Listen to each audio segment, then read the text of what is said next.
Yeah, that's crazy because it says we haven't been live this whole time. That's weird. Okay. I don't.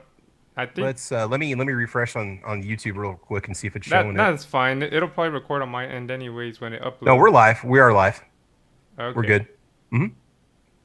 So Cool. I don't know what that was about. Like I said, it's been faulty, and I haven't been on here in a while. So, Okay. but yeah, it's so your hands have been more popular than you have been. It's People kind saw of a your hands. 50-50 balance because I do the weekly podcast so people see me, but in my cleaning videos, it's mostly focused in on the gun parts when I take the gun apart and clean it and reassemble it. So yeah, you could say that, I suppose. Yeah. That's crazy. Yeah. Um, yeah, sorry, I just got a little distracted. It's weird. It says my fiance told me I'm not live, but everyone was messaging me or everyone's on the chat, so I don't know how that worked People out. are people are saying we're good to go. We should be okay. When I just refreshed it, it was still playing over on the YouTube side. So yeah. And it was playing before too. I just now checked it. I just now Okay. checked and it shows that it's live, so it's okay. Whatever. Yeah. We'll see what happens. But yeah, sorry about that. But yeah, Oh, it's all six. good. Has it felt like it's been 6 years of you making content?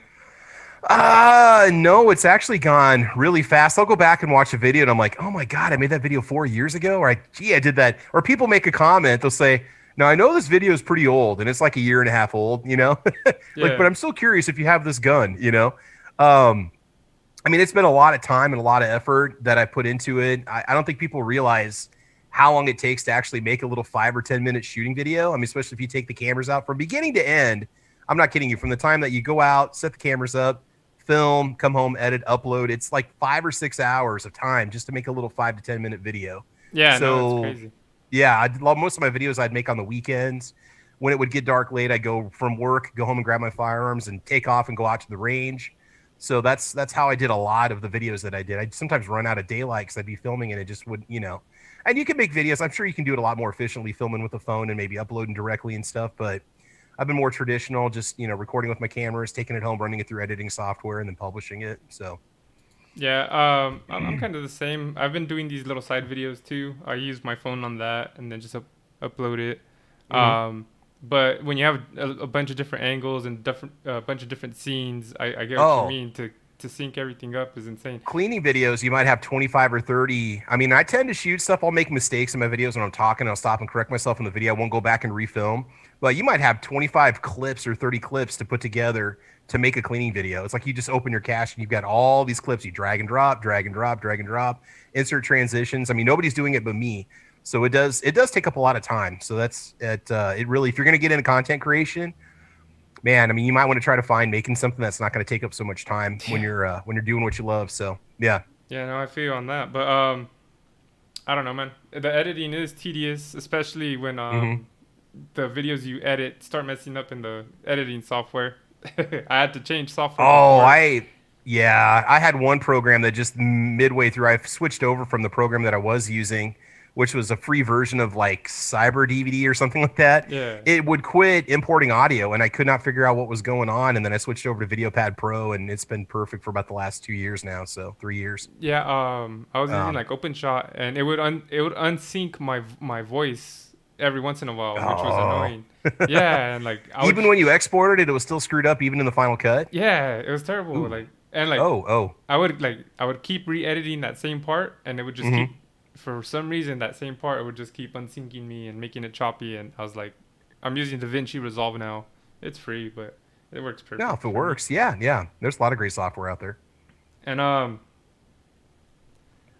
how do you decide what type of videos you make? I know you said you make cleaning videos, you used to make night videos, parts for it, but how do you decide like, oh, this is what I'm gonna put out Uh, today?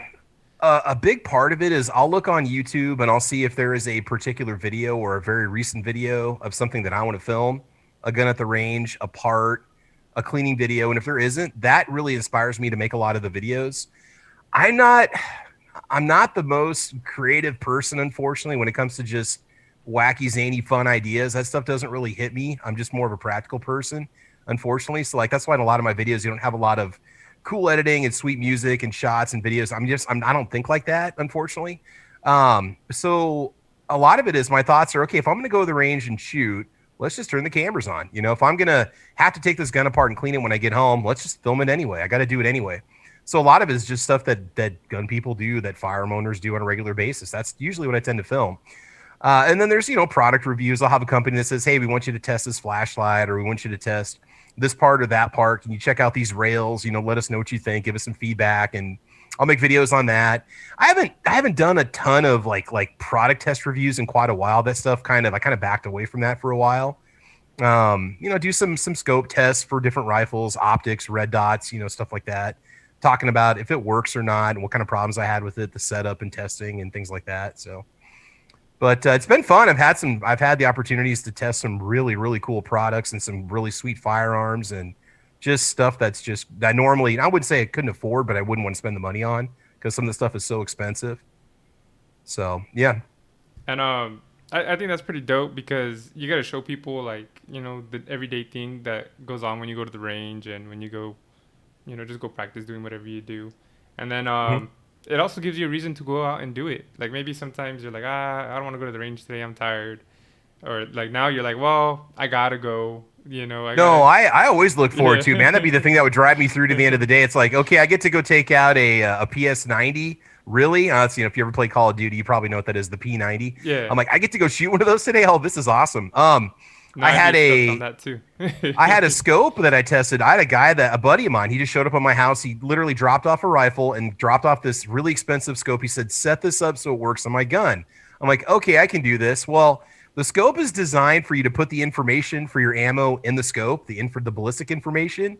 And what happens is when you push a button, it uses a laser rangefinder. It puts a dot in your scope and it tells you where the bullet's going to go.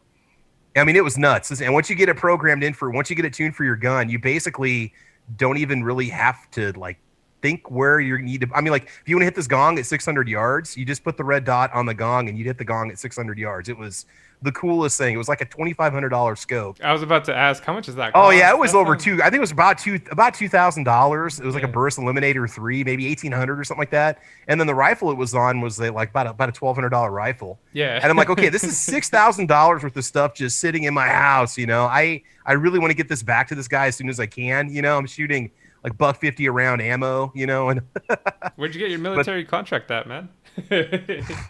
my allowance, yeah, I wish. No, dude, I spend a small fortune out of pocket on everything, the guns, the range fees. But again, shout out to my patrons. I've got 50 of them, and that little bit every month helps out a lot with.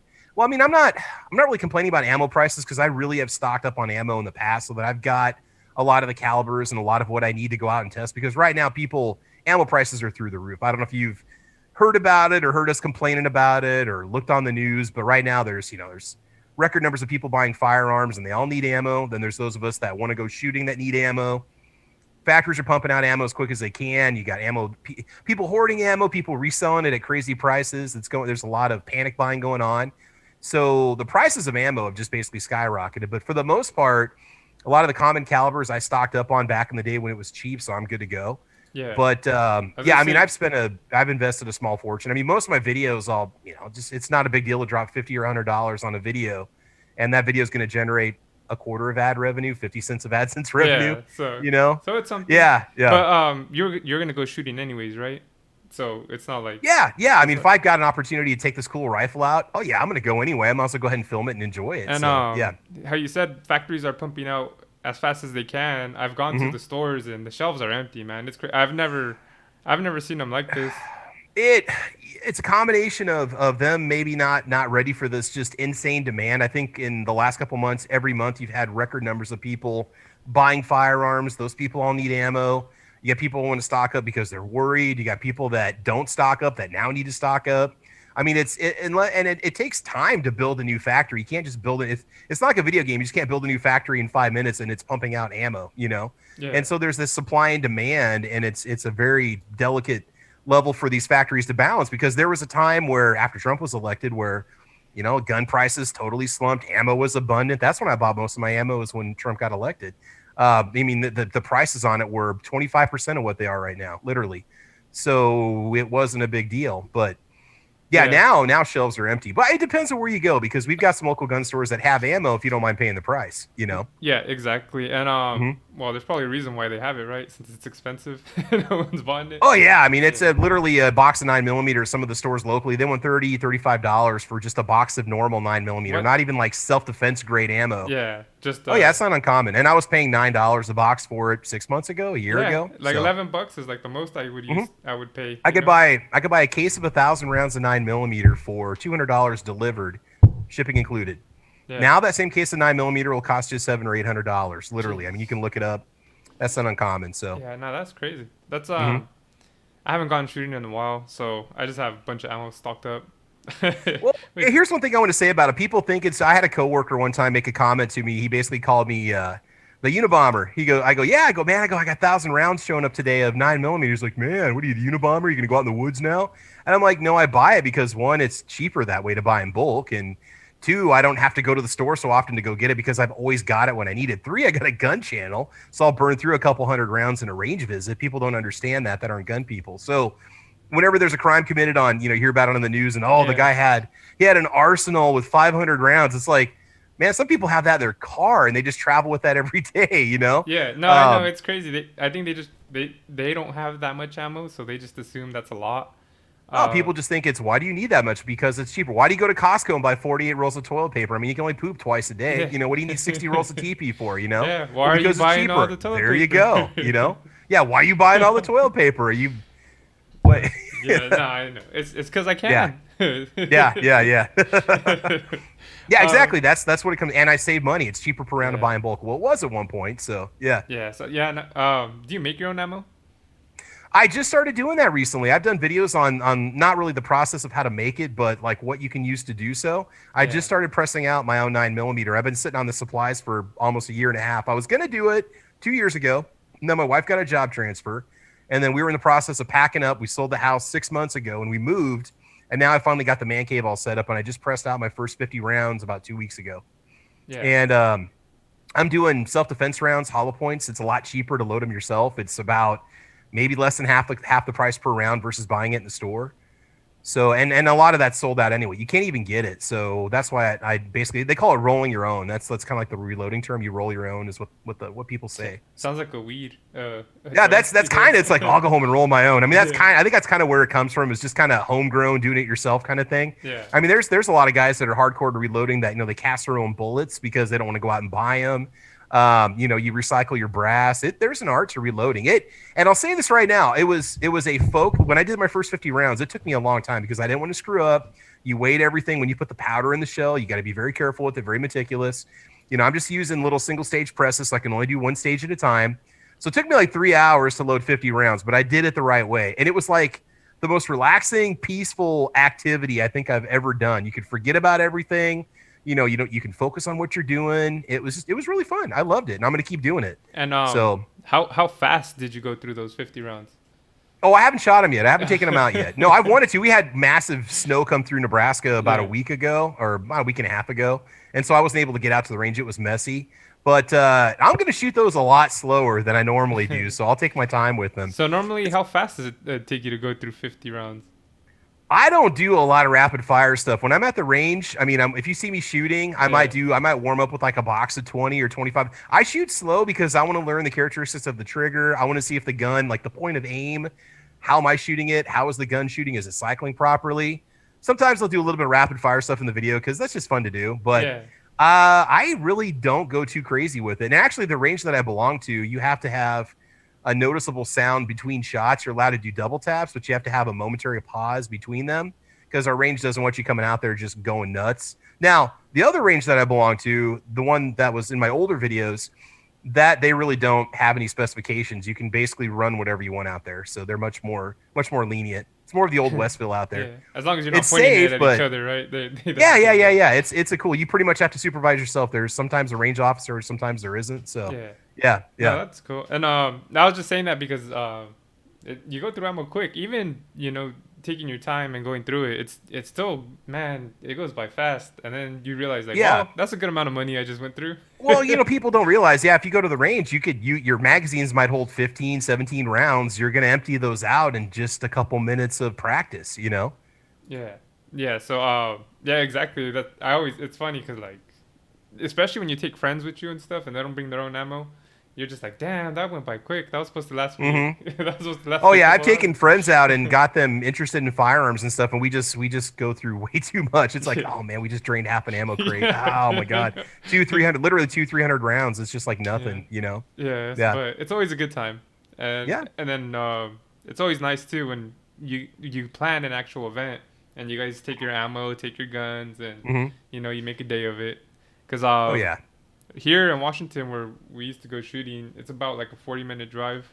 We go way up in the hills, so we make a day of it because It's going to be a whole day thing. Now, what about ranges, local ranges? If you want to pay per hour, do they have any? Have you checked all the prices locally? Indoor ranges? in the city I'm living in, I'm not even sure Yeah. where any gun ranges are. Ah, Um, okay, okay. where I lived before was probably like an hour from here, Hmm. and they had some indoor ranges, Okay. but we had a Outdoors to me, it's always a lot more fun. It's a lot. It's the noise is less. The concussion isn't quite as annoying with the guy shooting right next to you with a, his AR pistol or whatever. And yeah, it's. I've always enjoyed shooting outdoors more. and you can choose your own range since we had like a Yeah. bunch of open land, so you can pretty Oh much yeah, choose yeah. where you want to distance your targets at. Well, on the Um, one that I would shoot at, they would have the target boards you could shoot at, or you could shoot at the steel targets, the little plates that go back and forth, or you could go do some long distance stuff if you want to. yeah, We kind of have some of those options at the current range that I belong to too. oh, that sounds pretty sick. Can you rent? Can you use guns from that range or?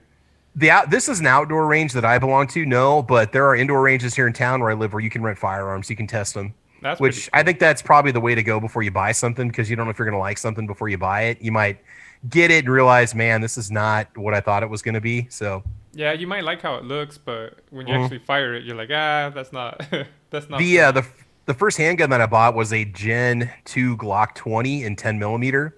And I'd never fired 10 millimeter before, had hardly fired any guns before. We had Yeah. firearms in the house, but they're kept around for protection. That was it.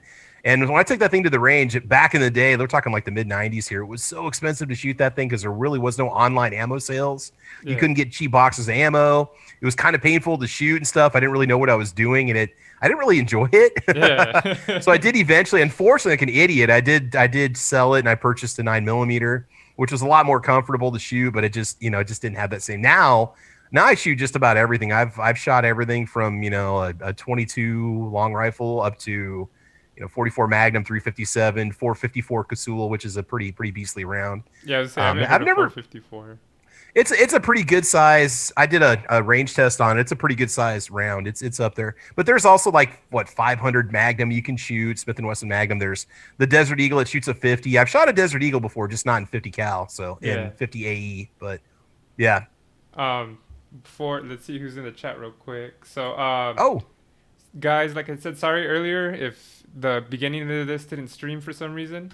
But let's see who's in this place. So Sandhill Shooter says they're back. Defense Dad says yo, and Twanner says yo. So let's go. What up, guys? that's typical greetings amongst Yeah. my crew. Yeah, Defense Dad is a pretty cool guy. He's in the same town as me. He's got a great channel, and he does some really cool videos too. So we all kind of support each other in the content creator community. And if for some reason the first 10 minutes of this didn't show, I'll just re-upload it. I'll re-upload Okay. the 10 minutes. Call it the lost minutes. Yeah, director's cut, Criterion cut. Yeah, I don't know There what you the go. heck happened, but That's okay. I wanted to ask you what is Caliber Corner? So Caliber Corner is I was able to join us in podcast. Night Strikes podcast was one of the first ones that I did. I don't even know how long ago, 4 years ago or something like that. And I really enjoyed it. And I said, hey, I want to do one of these. I want to do a podcast. And I'm like, okay, well, set it up and get the schedule set up and just send us an invite and we'll do it. And I said, okay. And all we did was talk about budget priced handguns. I said, all right, this is cool. Now let's do it again next week. Once you do the first couple podcasts, it's kind of an addiction. You really do enjoy it. You enjoy that interaction with people. You enjoy being able to chat with people. So Caliber Corner was basically, and I didn't even create the name. The podcast actually came from another buddy of mine who's also on other podcasts that I do with other people. We're all kind of intertwined in each other's podcasts. We all kind of hang out and do each other's shows and stuff. But yeah, mainly we just have a different topic every week. I focus on firearms. Sometimes we'll talk about a different caliber each week. Sometimes we'll talk about long distance shooting. We'll do some stuff on prepping, basic tactics to keep yourself safe. Just it depends on what the topic is. Like this weekend, for instance, we're going to be doing, home defense, the basics of home defense. What are some of the things to keep into consideration if you need to defend the home or secure the home? What are some basic things you can start off with? It just really kind of depends. Like we did a show last weekend. If you're going to pick up military surplus firearms, things to keep in mind for particular models of gun you might want to buy. So it really just kind of varies. Sometimes I go back and recycle a topic we haven't covered for 3 or 4 years. We're in season 3, as I call it, year 3 of Caliber Corner right now. So I really enjoy it.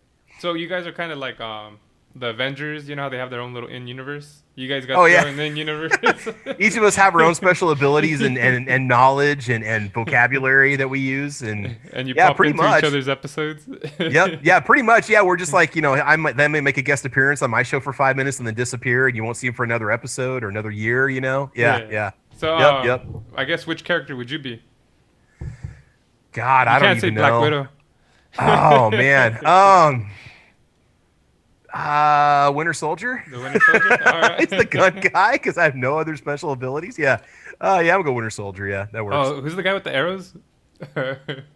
Was it Hawkeye? Yeah, Hawkeye. You're Hawkeye. Okay, here's the thing, and I love the Marvel universe and Star Wars and stuff, but sometimes coming up with the names, man, that's the hard part for me. So yeah.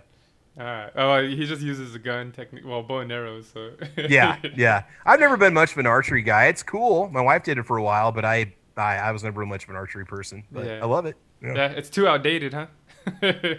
No, not at all. It's just another thing I don't know if I want to get into and start spending money on. I've had different phases in my life. I kind of went through the car phase. I kind of had the tech phase where I was into the computers and stuff, and I still am. And there's a gun phase, and it's not really a phase now. I've been doing the gun thing forever. I think it's pretty much a permanent thing with me. So I think you need to find cheaper hobbies. All those ones you listed are pretty pricey.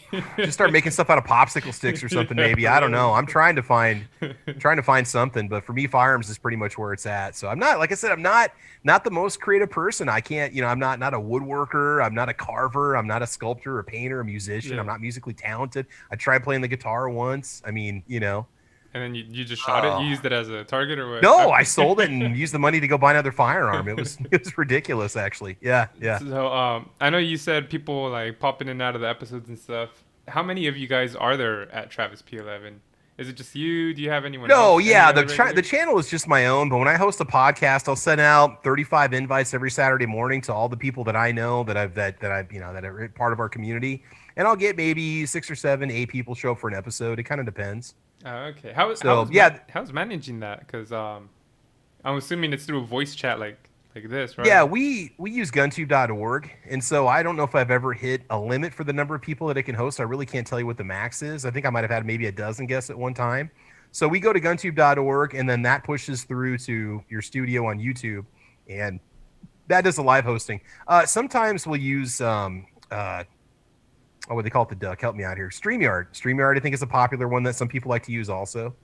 But I usually just use guntube.org all the time because it's free and it works out well. And it's GunTube's got the chamber, which is what we use to broadcast. And then there's guntube.org, which is the video hosting site that has videos on it that Night Strike founded and created. Yeah, so that's cool. And it's your buddy's platform, so why not support it too, right? Yeah, exactly. I mean, I'm able to upload my content over there. I'm able to share it with people. It serves as a great backup if YouTube ever decides to shut my channel down. So, I mean, that's, So yeah.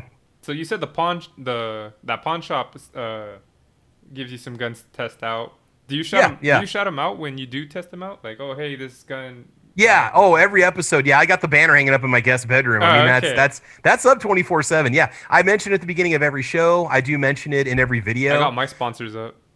Yeah, there you go. Hey, you'll get there eventually, man. I don't know. Is that NVIDIA in the background? It looks like NVIDIA, maybe. Oh yeah. I don't know. Yeah, so you're probably sponsored by XFX and those guys. I wish. Shit. Yeah. But no, I do shout out to, and then all the videos, I would put the phone number up for the pawn shop because he doesn't really have a website to visit. I put the phone number up, the address, and say, hey, give him a call, let them know what you want, and they'll find it for you. Oh, yeah, so, sick.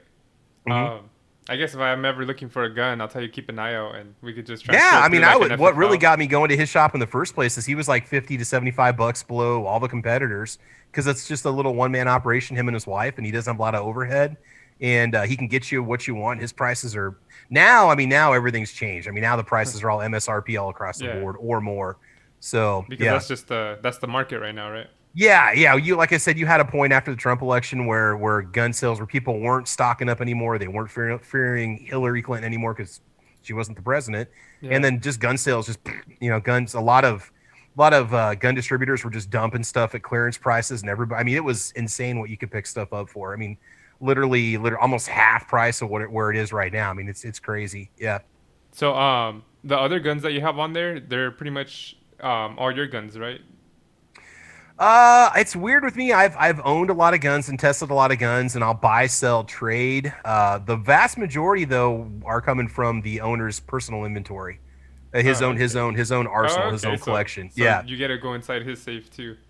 Oh no, he surprises me with stuff all the time. I never know what I'm gonna get. I ask for something. He's like, you want a rifle, you want a pistol, you want a shotgun. I'm like, oh, let's do a rifle this time, and he'll give me maybe an AR-15 or a really cool bolt action rifle or whatever. I never honestly never know what I'm gonna get. I mean, I got a whole variety of firearms on the channel So that I've tested. he's your gun daddy then.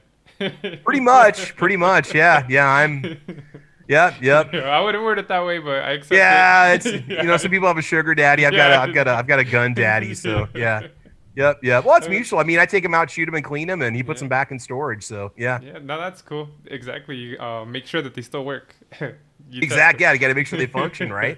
Got to take them out, man. Yeah. And it's interesting because I've had some that have had problems, and I've taken back and say, look, this one's not cycling, or this one's having issues, or this broke, which Yeah. luckily doesn't happen too often. So no, So none of his. It seems like his guns don't ever break. The ones that break are the ones that I go out and buy that are supposed to be awesome, and I take them out and shoot them, and then they end up having issues. It's really frustrating. So so he has good taste and you have bad taste, pretty much. yeah, I'm more of the budget-minded person, and he's just more of a why I'll get this because I want it and it's awesome kind of person. So yeah.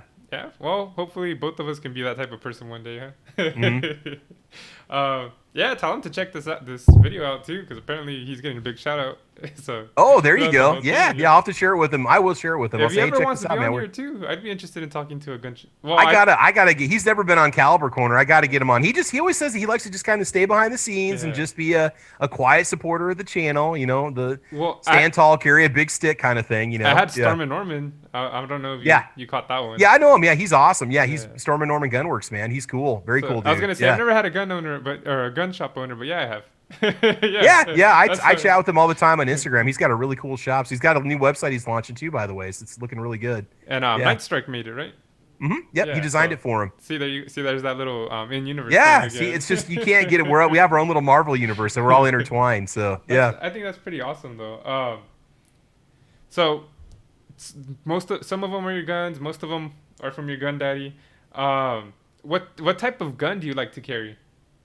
My carry firearm right now, it's a Canic TP9 Elite SC is what it's called, and I went to that because Is I it, had a sorry, oh is it black, yellow?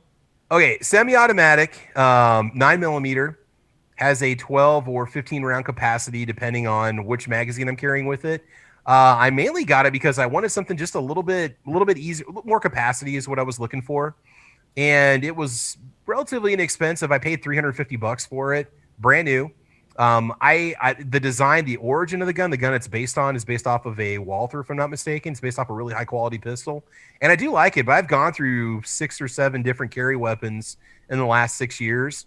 Seems like I'm always trying to find something that's just like the perfect size for all occasions. My previous handgun that I carried was just a Ruger EC9S, and I loved it. It was a little single stack 9 millimeter, like 7 round capacity, 7 or 8 round capacity, but with the way things are, I'd like to have more than 7 rounds on me because you don't know if you're going to need Yeah. to defend yourself from a group. And so that's why I tend to carry a larger capacity with my handguns. I do carry a Glock 17 in the wintertime because I can outside the waistband carry it in Yeah, a you holster. can wear a jacket. Have a with winter it. coat over me when we travel. I usually got my G17 on me with a couple mags. Yeah. So what kind of holster do you like carrying? And the only reason I asked what color was it because when I got an M&P 9, the full size. Yeah, yeah. Um, and I remember looking at the Canic, and I Oh, think, the Canic? Yeah, yeah, the yeah. Canic, and it kept all the ones that I kept looking at were like that desert yellow.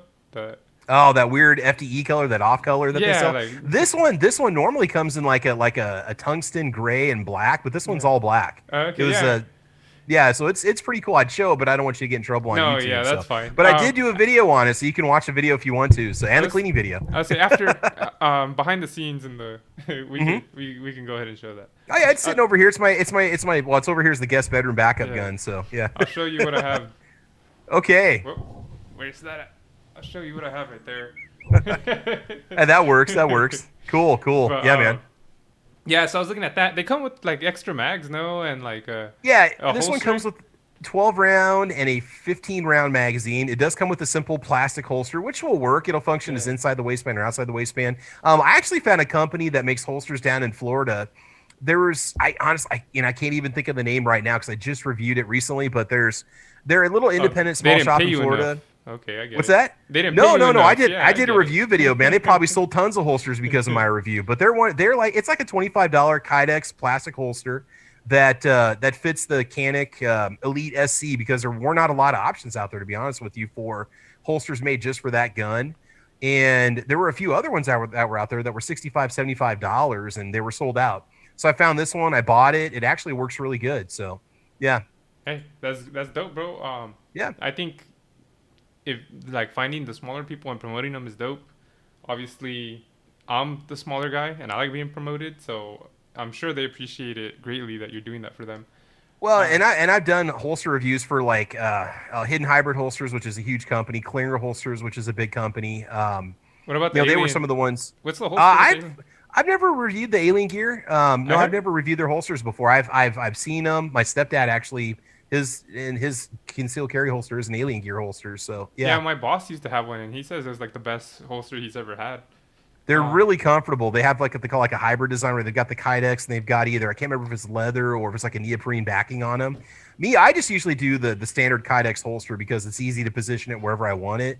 If I want to do like a 3 o'clock carry, 4 o'clock carry, it just to me it's less bulky. you don't do it like But the gangsters. You don't just tuck it in the back of your no, I don't. pants. No, man, my gut would probably set the gun off. So no, I don't do the appendix carry. No, I like my stuff as is in the front there. So yeah, Yeah, I hope so. yeah, I'm sure your wife yeah. does too. So she'd be pretty mad. Well, I got to make sure we don't have any. I've seen. I mean, I know you can safely appendix carry, and that's fine. Most people, I can't do it comfortably because I got a tactical muffin top, so it just doesn't agree. Okay, So okay, yeah, you don't gotta brag about some stuff, okay? We get it. We get tactical. it. It won't No, no, fit. it's yeah, it's dad bod. There you go. Let's call it a dad bod. Yeah. But so what kind do you like to carry? Like outside on the hip, or do you like? Wintertime if I'm traveling and stuff, and I mean I usually take carry with multiple firearms. I'll usually take multiple on the road when I travel, but outside Jeez, the multiple? waistband, Glock 17, Gen 4. Or if I'm gonna be going to the store, I'm gonna be just messing around, walking the dog, whatever. I'll do the inside the waistband carry with the Canic. Yeah, But you pretty much have to have a belt because it's a pretty heavy firearm. Whereas before with my EC9S, that thing was much easier to carry because it was just an inch wide and only weighed like maybe 8 ounces, 9 ounces dry. It was a really lightweight handgun, so it really was not bad. So is yeah, is the Canic, is that what is it called? Polymer? Is that all polymer, or is it? it's a like a nitride coated slide, so it's a metal slide with a polymer frame. Oh, Yeah, okay, that's yep, like how yep, my MMP is. I think that's the way to yeah. go. I think that's the way to go. It doesn't weigh as much, Well, right? yeah, the all metal guns though, there's something about kind of their combat proven effectiveness, but there's so many guns, there's so Oh, many you could armies and smack police someone with forces. it. Yeah, I mean, yeah, the all metal guns just feel solid. They've got some heft to them that feels like it's my absolute favorite gun is my Ruger SR 1911. It's a 45 ACP like a Colt 45. Yeah, I love that thing. It's all metal. It weighs a lot, but it's just smooth. It's built well. You fire it, it just feels so. It's like a Mercedes, man. It's like a vault like kind of construction to it. It's just awesome. yeah. And there's nothing wrong with polymer guns, and I've got my share and had my share, but there's something about an all metal gun that's pretty cool. No, I know what you're saying. Yeah. Especially like when you see like the all chrome ones too. They just have Mhm. that classic look. You don't like it? I'm a brushed stainless guy. I don't go too crazy on the bling, but I mean, yeah, I do admit who wouldn't want a gold eagle? Who Yeah. wouldn't want a gold desert Yeah, eagle? So yeah, yeah, that's gotta have flexing, bro. one. Yeah, You know, that's so the That's people when they break into your house, they see it glow in the dark, and they think you're a narco and they leave yeah, immediately. It's like, oh, we're not supposed to be here. There's a gold AK in the corner. Yeah. yeah. On your 1911, you said it was a Colt, right? No, I've got a Ruger A SR Ruger? 1911. Oh, okay, sorry, Yeah, it Ruger. looks like a Colt 45. Yeah, Just that it's the style 1911 1911. body. Yeah, Yeah. That's an awesome. That was about $700, and it kind of met the compromise between being on the lower end of the price spectrum, but having a lot of the good features and like the fit and finish of a really good gun. And Ruger, I mean, they've got a lifetime warranty on their guns when you buy them. Oh, that's And pretty I've never dope. had a Ruger product fail. Me personally, I have not. Is So it lifetime warranty as long as you own it, or does it transfer over to the? depends on the company. I think like Smith and Wesson and Ruger and Glocks are only 5 year warranties if I'm not mistaken. Most of them are regardless of owner, but like companies like Taurus, I think Taurus has switched over now to being just the first owner for life only. And if it gets past anybody else, the warranty doesn't apply. But a lot of the companies have been like High Point. High Points are some of the least expensive handguns out there, and they work, by the way. People rip on them, but talk smack about them. But a lot of us have had them. We've all had a High Point at one point or another. Yeah, I was about to ask Yeah. you. hmm I was gonna say, do you think they have that lifetime warranty because supposedly they jam and all that, so they can have a No, good I think name? there's a lot of people that buy them just because I think the lifetime warranty is a huge selling point for Yeah. people. It's like, hey, if I have problems with it 20 years from now, I can send it in and get it fixed or get it replaced. So, But not only no, that, it goes to show like they're so confident in their product that they know it's not gonna mess up. That's why they have that warranty. They're like, yeah, whatever. If when it well, and breaks, Smith and Wesson and Ruger do the same thing, and they make good guns. yeah, Ruger is weird because they don't specifically say, like, they just say that your gun is covered by our factory warranty. If you have problems, send it in. That's all they say because they're not obligated to have a warranty. But a lot of companies are 90 days or 1 year or 3 years and whatnot. Which is funny because I bought guns that have lifetime warranties that had some serious issues with them, but not all of them have had that. So yeah. So let's see who. Someone joined the chat. John Lowell. Do you recognize that guy? John Lowell, yeah, Yeah, yeah, Lowell. Okay. He says, what up? And then he yep. has a question, but John, I'm gonna save that towards the end. I have a live question Oh, segment, so I'll that go ahead works. and That save works. that. I've mentioned it before in my podcast, but that's okay. Maybe he didn't catch it, but it's all Yeah, good. My podcasts are early in the morning. People aren't usually awake when I'm on, so it's yeah. okay. It gives me questions to ask anyway, so. There you go. All So right, man. you're doing good, John. Don't let Travis try to bring you down. Mm-mm. But Yeah, man. so on one of your podcasts, I heard you talking about military surplus. Yeah. Why? Well, what is military surplus? Okay. Why should someone get a gun through that channel or through that Okay. avenue? And what has your experience been getting guns through military surplus? Your Yeah. military surplus guns are going to be firearms that have been, like, I guess you could say maybe decommissioned. I don't know if that's the right term for it. They were used at one point either in combat or used in some sort of service in some branch of the military somewhere around the world. They get taken back to a warehouse. They get stored for a long time. They end up getting resold by those governments, or buyers come in and buy them up and resell them. So anything at one point or another that might have been used by any branch of any military around the world could be considered military surplus. There's a lot of handguns that fall into that area. There's a lot of rifles that fall into that area. The thing about them is just a lot of the times, like the military surplus guns, for whatever reason, are just, they're used. You're basically buying them with no warranty. It's just kind of as is, and they tend to be relatively inexpensive, but they tend to be very well built. They're not the best guns out there. The military is going to get something that works for them, that works for everybody, and that's what they're going to use. But people like to buy them because of the history behind them. There's some collectability in different versions of them. Certain models have a certain value to them, but actually all military surplus guns, my experience, no matter what they are, they all go up in price. Like Because 25 years ago, an SKS rifle was $75, or a Mosin Nagant bolt action rifle was $50. Now that Mosin is $350, $400. That SKS is $400, $500, or $600. do you And think that it's just because yeah. it's pretty much going to become a classic because like eventually they're going to look back on it and be like, oh, this was the gun they used during this time. Yeah. Well, like S- the 1911, right? yeah. Like, whenever you think of the 1911, you think of World War II. Like, that's the Mhm. gun that they would carry. Like Mhm. that's instantly in your head. So I think it's more of a nostalgia thing, right? Like, that's probably a good Well, and reason there's why. only so many of them. It's a supply and demand issue. When they're out, when there's tons of them and they're plentiful, and we're not in crazy political times like we are right now, the prices are low. Like you could get a Mosin Nagant. I bought my Mosin Nagant bolt action rifle. Now, have you ever seen the movie Enemy at the Gate? Have you ever seen that movie before or No, not? I've not. All right. Well, the Mosin Nagant was one of the most prolific Russian bolt action rifles there. They made 20 million of them or something. I don't even know. And I paid $125 for mine. It's a 1925, 1927 model, and now it's $400 or $500. It's just, I think as the supplies dry up, the price goes up. Plus, when they start to disappear, I've noticed this. A lot of the vendors online, every time they bring that new stock back in, they creep the price up on it. So I think they were kind of inflating the price, but it could have been because their costs went up too. So it just ends up getting past the consumer. So, like a lot of handguns, you could buy certain military surplus pistols or, ex police carry weapons cheap, but then they just go up as price goes on. I think is supply and demand is what it really comes down to. As they start to drop and you don't see them, people want more money for them, and the prices just go up naturally. That makes sense. That makes a lot of sense. Yeah. Yeah, because there's three people trying to buy. Let's just say one gun. Obviously, the person selling it's gonna be like, well, whoever was serious about buying it, they're gonna buy it for the higher price, right? Yeah, if they really want one. And just I think maybe the quality behind them, the quality of the wood, the metallurgy, the bluing, the accuracy of them, the What is bluing? dependability. The bluing is basically like you take the metal and treat it to protect it. What's what makes the metal turn black, or depending on the color that they or the anodizing on it that they use the finish. Yeah. It's just there's a certain quality to it, kind of an old world kind of feel to it that you sometimes don't find in a lot of new firearms. They're heavy, they're durable. I mean, I bought a Mosin Nagant bolt action. It was a 1943 model.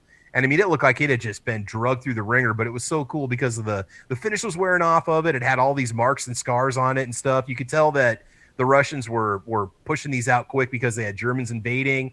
Everything was real rough about it. And then my 1927 is like pristine, polished, and perfect. You can tell it's made during a time of peace in Russia. So Yeah. like the finish on it is like completely, it's like night and day looking at the two. It's like What kind? Dr. Jekyll and Mr. Hyde. Yeah. What kind of ammo does that take? The Mosin Nagant shoots a 762 by 54R round. It's kind of like a 308, I guess you Yeah. could think of. Is is it easy Yeah. to come by that ammo? Since Oh yeah. It was more plentiful back in the day when you could buy surplus ammo. And then as that started to dry up and the prices went up, there's companies that produce commercial ammo for. Like if you go online and try to find the ammo, you might have trouble. But like my local gun store's got 4 or 5 different brands of it in different bullet weights you can buy. And it's like $11 a box, I think, for 20 rounds. I used to get it for $6 or $7 a box for new production ammo, not the surplus stuff. are you on your gun range's VIP list? Because I'm sure you go there often, right? Honestly, the funny part is when I'd go out and film at the old range, I was the only person out there. I'd go out there at 4 o'clock on a Tuesday or Wednesday. There might be one other person out there shooting their rifle, and that's it. Yeah. So as many members as the range had that I belong, the other range I belong to here in town, here in Lincoln, Nebraska, man, they get packed on the weekends and stuff. They've got so many more members that they've had join in like the last just with the way everything's going right now. They've had so many people join in the last 6 months. It's been crazy. Yeah, I figured you had your own locker. You had Mhm. your own lane just for you. No, nobody knows me. Yeah. Nobody knows me. The range I belong to, I did ask them permission to film out there, and they didn't care.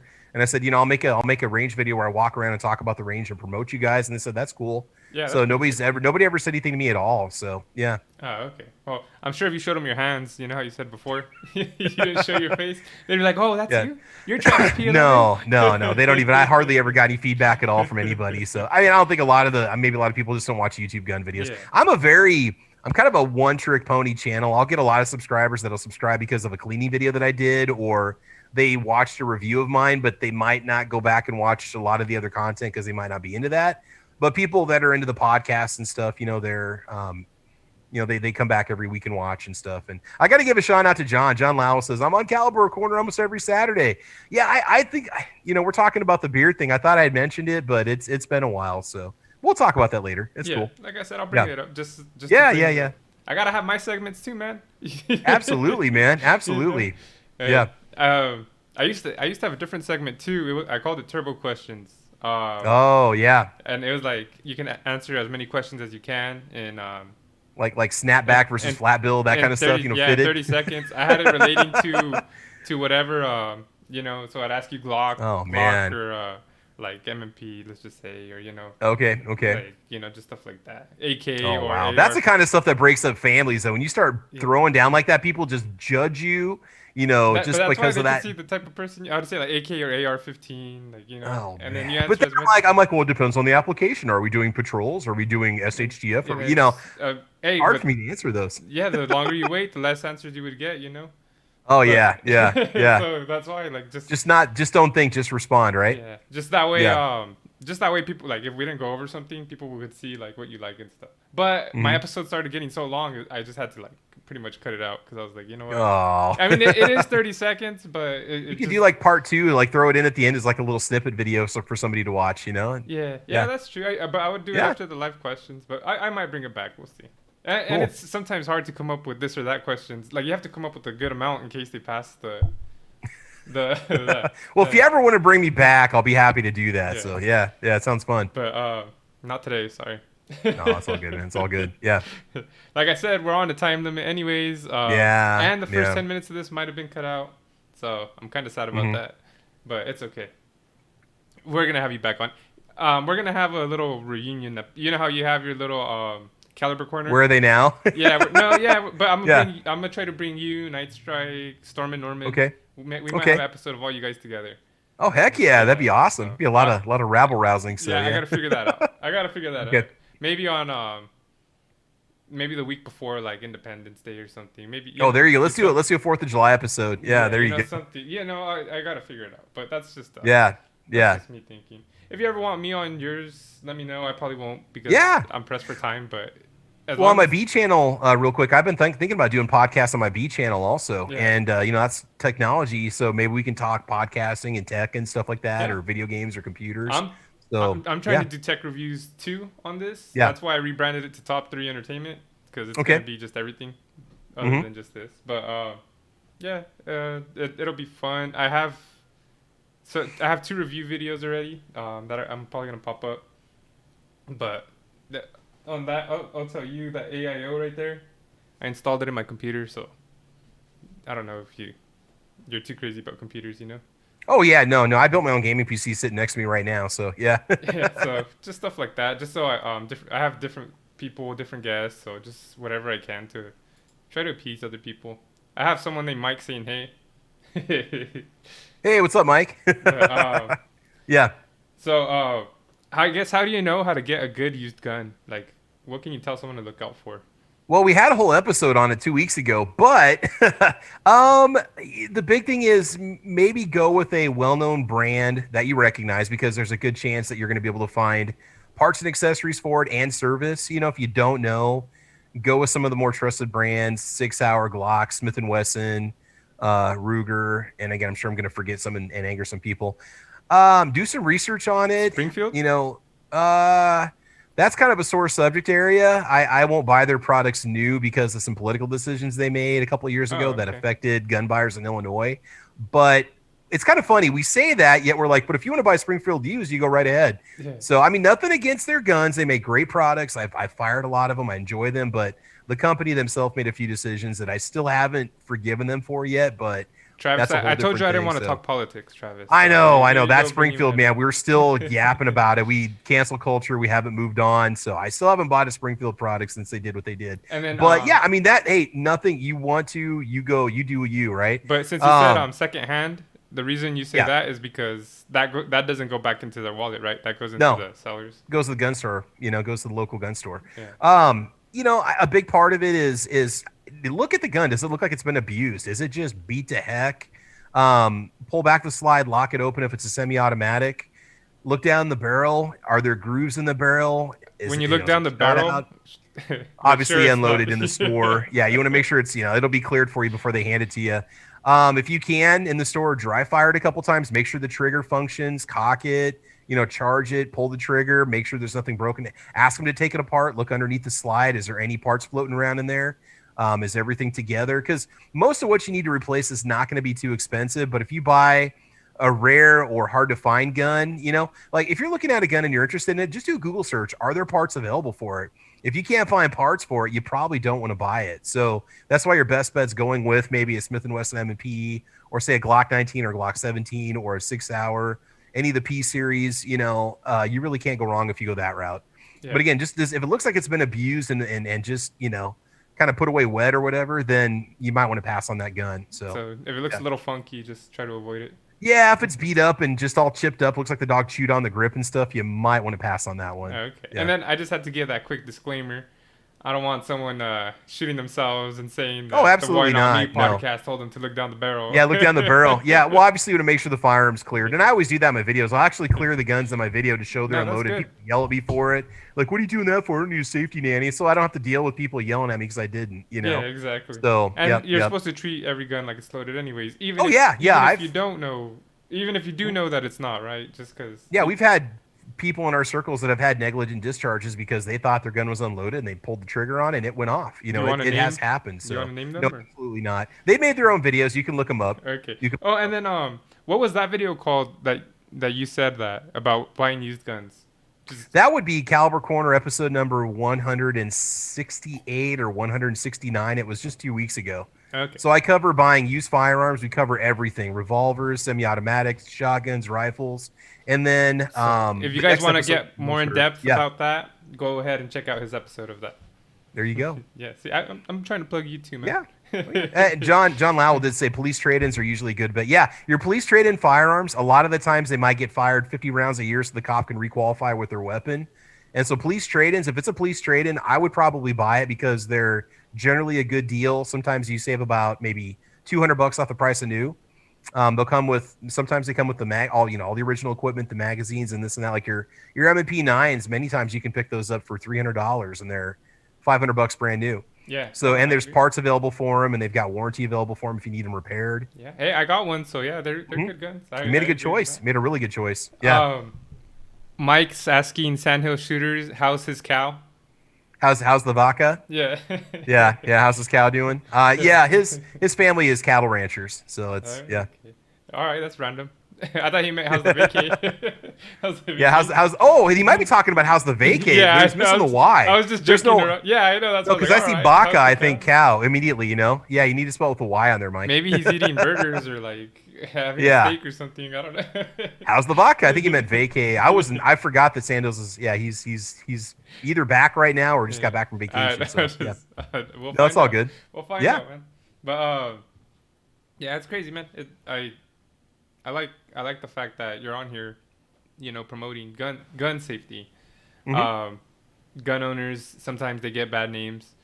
Sometimes they give themselves bad names. I'm not saying you Yeah. or anyone in your circle, but Well, it's what people choose to do with the tool. yeah. It's not going to cause any harm just sitting there. It's what you do with it. It's what you make of it. Yeah.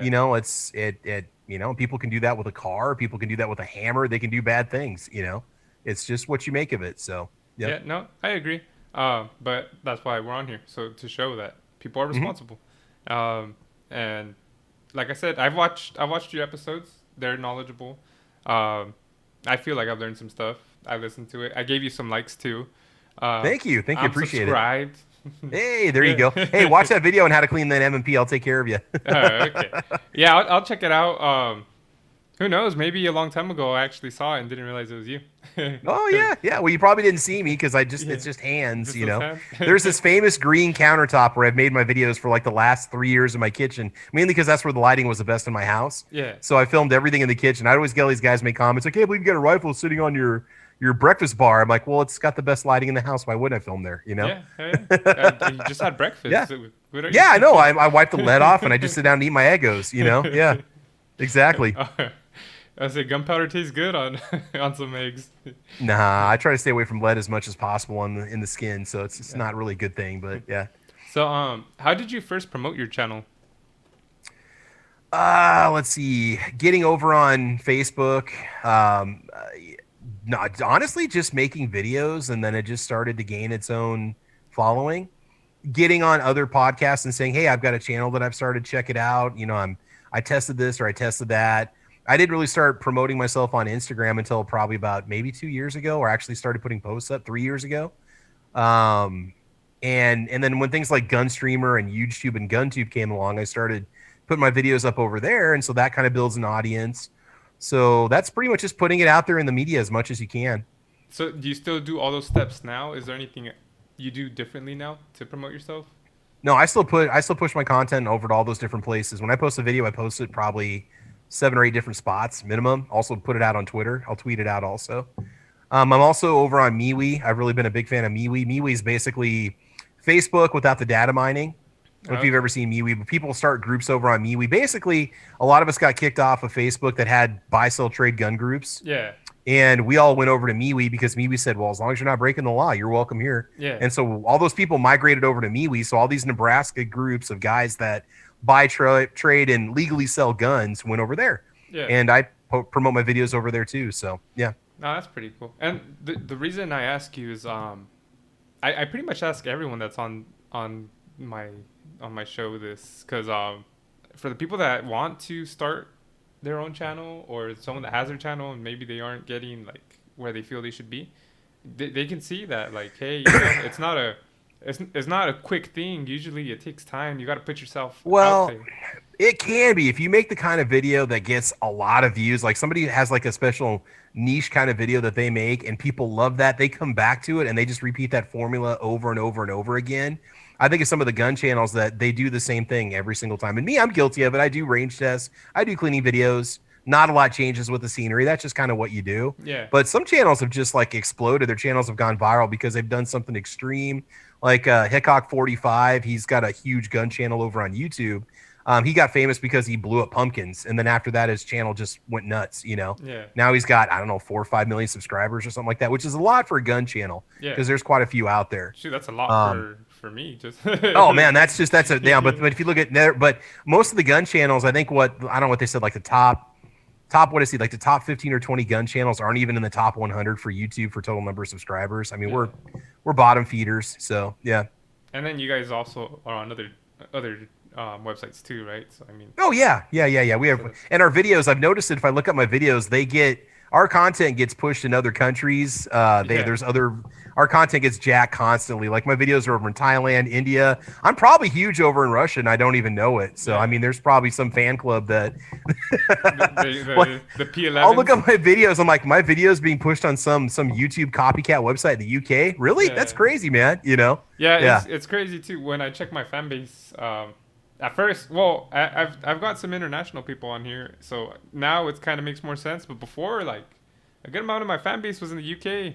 They were like across the water, I guess, across the pond, basically. Yeah. I was like, what the heck? I was like, all right, well, that's cool. Yeah. But like I said, I had 2 guests on here, one from Portugal and one from the UK. So that it makes more sense now. But before that, I was curious on that. I was like, well, I don't know how they found me or why, but I like them. They're dope. Just maybe they were searching for that person that you interviewed, or they were searching for some product and they found you, and that's how they discovered you. Yeah. So hey, I'm not gonna popped up in a search. Well, if you filter content by newest content first, and you just put that video up, people are gonna go watch your video first because they want to see the newest, take on a particular product. So, so maybe that's why they checked me out, because I was new.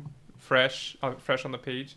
But what's a good reason for people to go check out TravisP11 or P11? If you are curious about firearms, or you're in the market for a firearm, or maybe you bought one and you don't know how to take it apart and reassemble it, or you want some help with it, check out my channel. There's a pretty good chance I might have made a video on a firearm that you bought or something from that same model line that you did. I've got a whole variety of different firearms on there that I've tested, and I think I offer a good, honest opinion on firearms and products. So if you want somebody who's not in the big pocket of any of the sponsors, check it out. Like I said, I've broken products on the channel before. I've had issues with firearms that have been sent to me as testers or given to me, and I've shown it, and I've ended up either losing sponsorship, or the company makes it right and fixes it and sends it back to me, and I take it back out and say, hey, look, they had a great warranty service. They took care of me. And I'll show off the product again. So yeah, if you just want to, and then like I said, with my B channel, coffee, computers, and more, if you just want kind of a fun, cool channel, if you're a coffee person or you like old school computer, old school tech, check out that channel. And that's what I feature over on the B channel. And you get to capture Travis. Oh yeah, exactly. Yeah. Exactly. But, what's your favorite gun that you've tested? I know that's hard. That's a hard one. But I absolutely love shooting the Desert Eagle and 44 Magnum. Or and 357 Magnum. That was just cool because it's like, okay, you've got this round that you normally have like 6 of in a revolver, but you've got like 10 in the Desert Eagle. The Desert Eagle's cool. The FN PS90 was probably one of my favorites because it's like shooting a BB gun. It's like a $1,500 compact personal defense weapon carbine, right? And it was just so smooth to shoot that thing and so accurate. And it's just the FN it's usually the ones that I probably, no, that shoots a 5.7 millimeter round, 5.7 by 28. It's designed to be run full auto as like security detail carry. Obviously you could get the full auto version if you go through the whole process and the registration and stuff, and it's a very expensive round to shoot. But it's just fun. It's just fun to shoot. It's like no recoil. It ejects the spent casings out through the bottom of the buttstock. It's got the magazine loads on the top. Like I said, if you ever play Call of Duty, you probably had a P90 before, which is Yeah. the full auto version of it. The Yeah, P90 is dope. yeah. Man. They just fit the hand. It's just the weirdest, coolest thing that I've ever had a chance to shoot. Um, and I've taken out some really nice. I'm trying to think of. I don't. I've done. I have to go back and look at the collection, man. But every gun's special to me. No. Yeah, no, yeah, I know. Yeah. But obviously, the ones that pop up in your head, that's why I said it's gonna be hard. But the ones that pop up in your head first, Yeah. those are probably one of your favorites because Yeah, that was the one I did out. not want to take back. And SS Pond, he gave me like 20 boxes of ammo, and 5.7 ammo is insanely expensive. It's like right now it's like $140 a round. Yeah, geez. And he's like, "Yeah, just go out and have fun with it." I'm like, "Okay." Yo, hey, Yeah. crazy thing. I went out to get a smoke, came back, the gun was gone. Sorry. Oh man, tell you what, that's the one that I did not want to turn back in. There's been some really nice, expensive AR-15s I've taken out Yeah. that have like carbon fiber handguards and stocks that are That's just pretty sick. with like aftermarket triggers in them that are so smooth. It's like going from a Camaro to a Porsche. I mean, that's really what the experience is like. So it's the best way I could explain it. How much do you have to know about guns, the different guns, and their different backgrounds and different histories, to do your channel? Do you have to know a lot? Do you really not have to know much? Well, you know what the funny thing is when I was doing Caliber Corner, we would talk about a particular model of firearm. I would research and learn about that one gun and know about its lineage and its history. And doing that over 3 years, making all these episodes, I've learned about calibers. I've kind of taught myself at my own pace, different models and firearms. Like I would do the research before we do the episode, so I would have an idea as to what I'm talking about. Yeah. Plus, bringing my own personal experiences into it, having experience of shooting these guns. That really has brought a lot of the kind of the personal knowledge to the game also to back it up. So yeah, part of it's research, part of it's actually, just in action doing it. It's like a car journalist. They research the history of a car or a car company. They go out and test drive it. They talk about it. They're growing old with that line of cars, and they talk about how those cars have changed over time. So I kind of compare it to cars a lot, but yeah. Have and you were a big car fan too, right? Yeah. Oh yeah. Yeah. Love them. I love everything. Yeah. Have you ever done your research like thoroughly, like how you said, you look it up on the internet, you feel like you did a good job. You go on there with your buddies and they're like, "Nope, wrong. Nope, wrong." Actually, oh man, gun guys have opinions about stuff and you are just wrong. Like, "Oh, that gun was trash. What are you talking about?" Like, I think the Mosin Nagant's just one of the coolest, inexpensive milsurp, just neatest things out there, but it's considered the trash rod is what people call it of the gun world because they're just so abundant and there's really nothing fancy about them, but I just think it's the neatest looking thing, so everybody has their own opinions. Yeah, that, looking up stuff on long distance shooting, well, no, if you do this, you're never gonna hit your target. I've been burned many times on that. I've got a couple guys in the show that are just very blunt and very specific with their answers, and that's just how it is. Iron sights. Yeah, yeah, and I'll be wrong, man. I'll be totally wrong. It's like I'll be okay, all right, I don't want to argue with you on this, Like, what are you talking about? You're so wrong. Okay, I mean, we've had arguments and stuff before, but in the end, we're all friends, so it doesn't matter. Yeah, I just thought that's. I assume. Oh yeah, I don't know if it benefits the audience at all, but it makes me feel better when I win an argument. So. And then, what is sporterize? What's sporterize is okay. You take a gun from its original configuration and you do something to it to make it tactical, to make it look more not combat ready, but like more special forces as Call like of Duty. Put more. We call it mall ninja. That's the term that we use, where you go to the mall and you get the nunchucks and the throwing stars. You get the ninja stuff at the store and you put that on your gun when you get home. You got the flashlight, the red dot, and you've got the lasers. And that's not even really, that's its own different realm. Sporterizing is taking like an original military rifle, cutting down the stock, cutting down the barrel, making it into like a gun you can go hunt a deer with, or you drill and tap it so you can put a scope on it. That's sporterizing. SKS rifles, it's taking it out of the original wood stock, putting it in a polymer stock, so it's got like a fold around stock, so it's more easy to transport, putting a red dot on the top of it, making it so it can take AK mags instead of having to take stripper clips or whatnot. So sporterizing it's the funny part is sporterized rifles now, they're going up in value too, which is something you never thought you would see, but it does happen. Yeah So I don't know if you liked how I kind of blended those two topics together, but I remember you guys talking about that, and I was interested in hearing that. I've never heard of that term before, And Yeah, then yeah. you said the P90 is a carbine, right? I believe it'd be considered it's considered a rifle because of the barrel length on it, but you So can also get it you could get it as a short barrel rifle, which you could register. Once the yeah. barrel gets past a certain minimum length, then you'd have to register it. So what's the difference Um, between like carbines and like sporterized and like what type well, of okay, when you variants? talk about carbines are basically, I guess you could say like an AR-15 with a 16-inch barrel is considered a carbine, but it could also have a 20-inch barrel or an 18-inch barrel. But then with the AR-15, the carbine is also the type of gas system that it has on it, Yeah. where the tubes go that pass the gas through that make the gun cycle.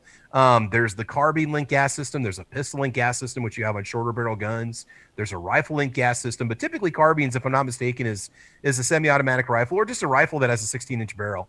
Are So there carbines, I believe, would be typically semi-automatic, but I could be wrong on that. are So there different other different variants that people should know about that don't really know about guns? Just yeah, I mean, like if you go get yourself an AR-15 pistol, if it's called an AR-15 pistol when you buy it, there's a whole different set of laws and regulations you're gonna have to follow because that's considered a handgun in many places. It's considered a pistol and not a rifle. There's certain things you can do to it and certain things you can't do to it. So you need to definitely educate yourself before you go and buy a gun to make sure you're not going to put something on it that's going to make it illegal. There's certain things if you have an AR-15 pistol and you put a vertical grip on it, technically you've converted it to a short barrel rifle. If you put a stock on the back of that AR-15 pistol, it's considered a short barrel rifle. It's now a regulated gun that you need to have a tax stamp for that has to be registered with the government.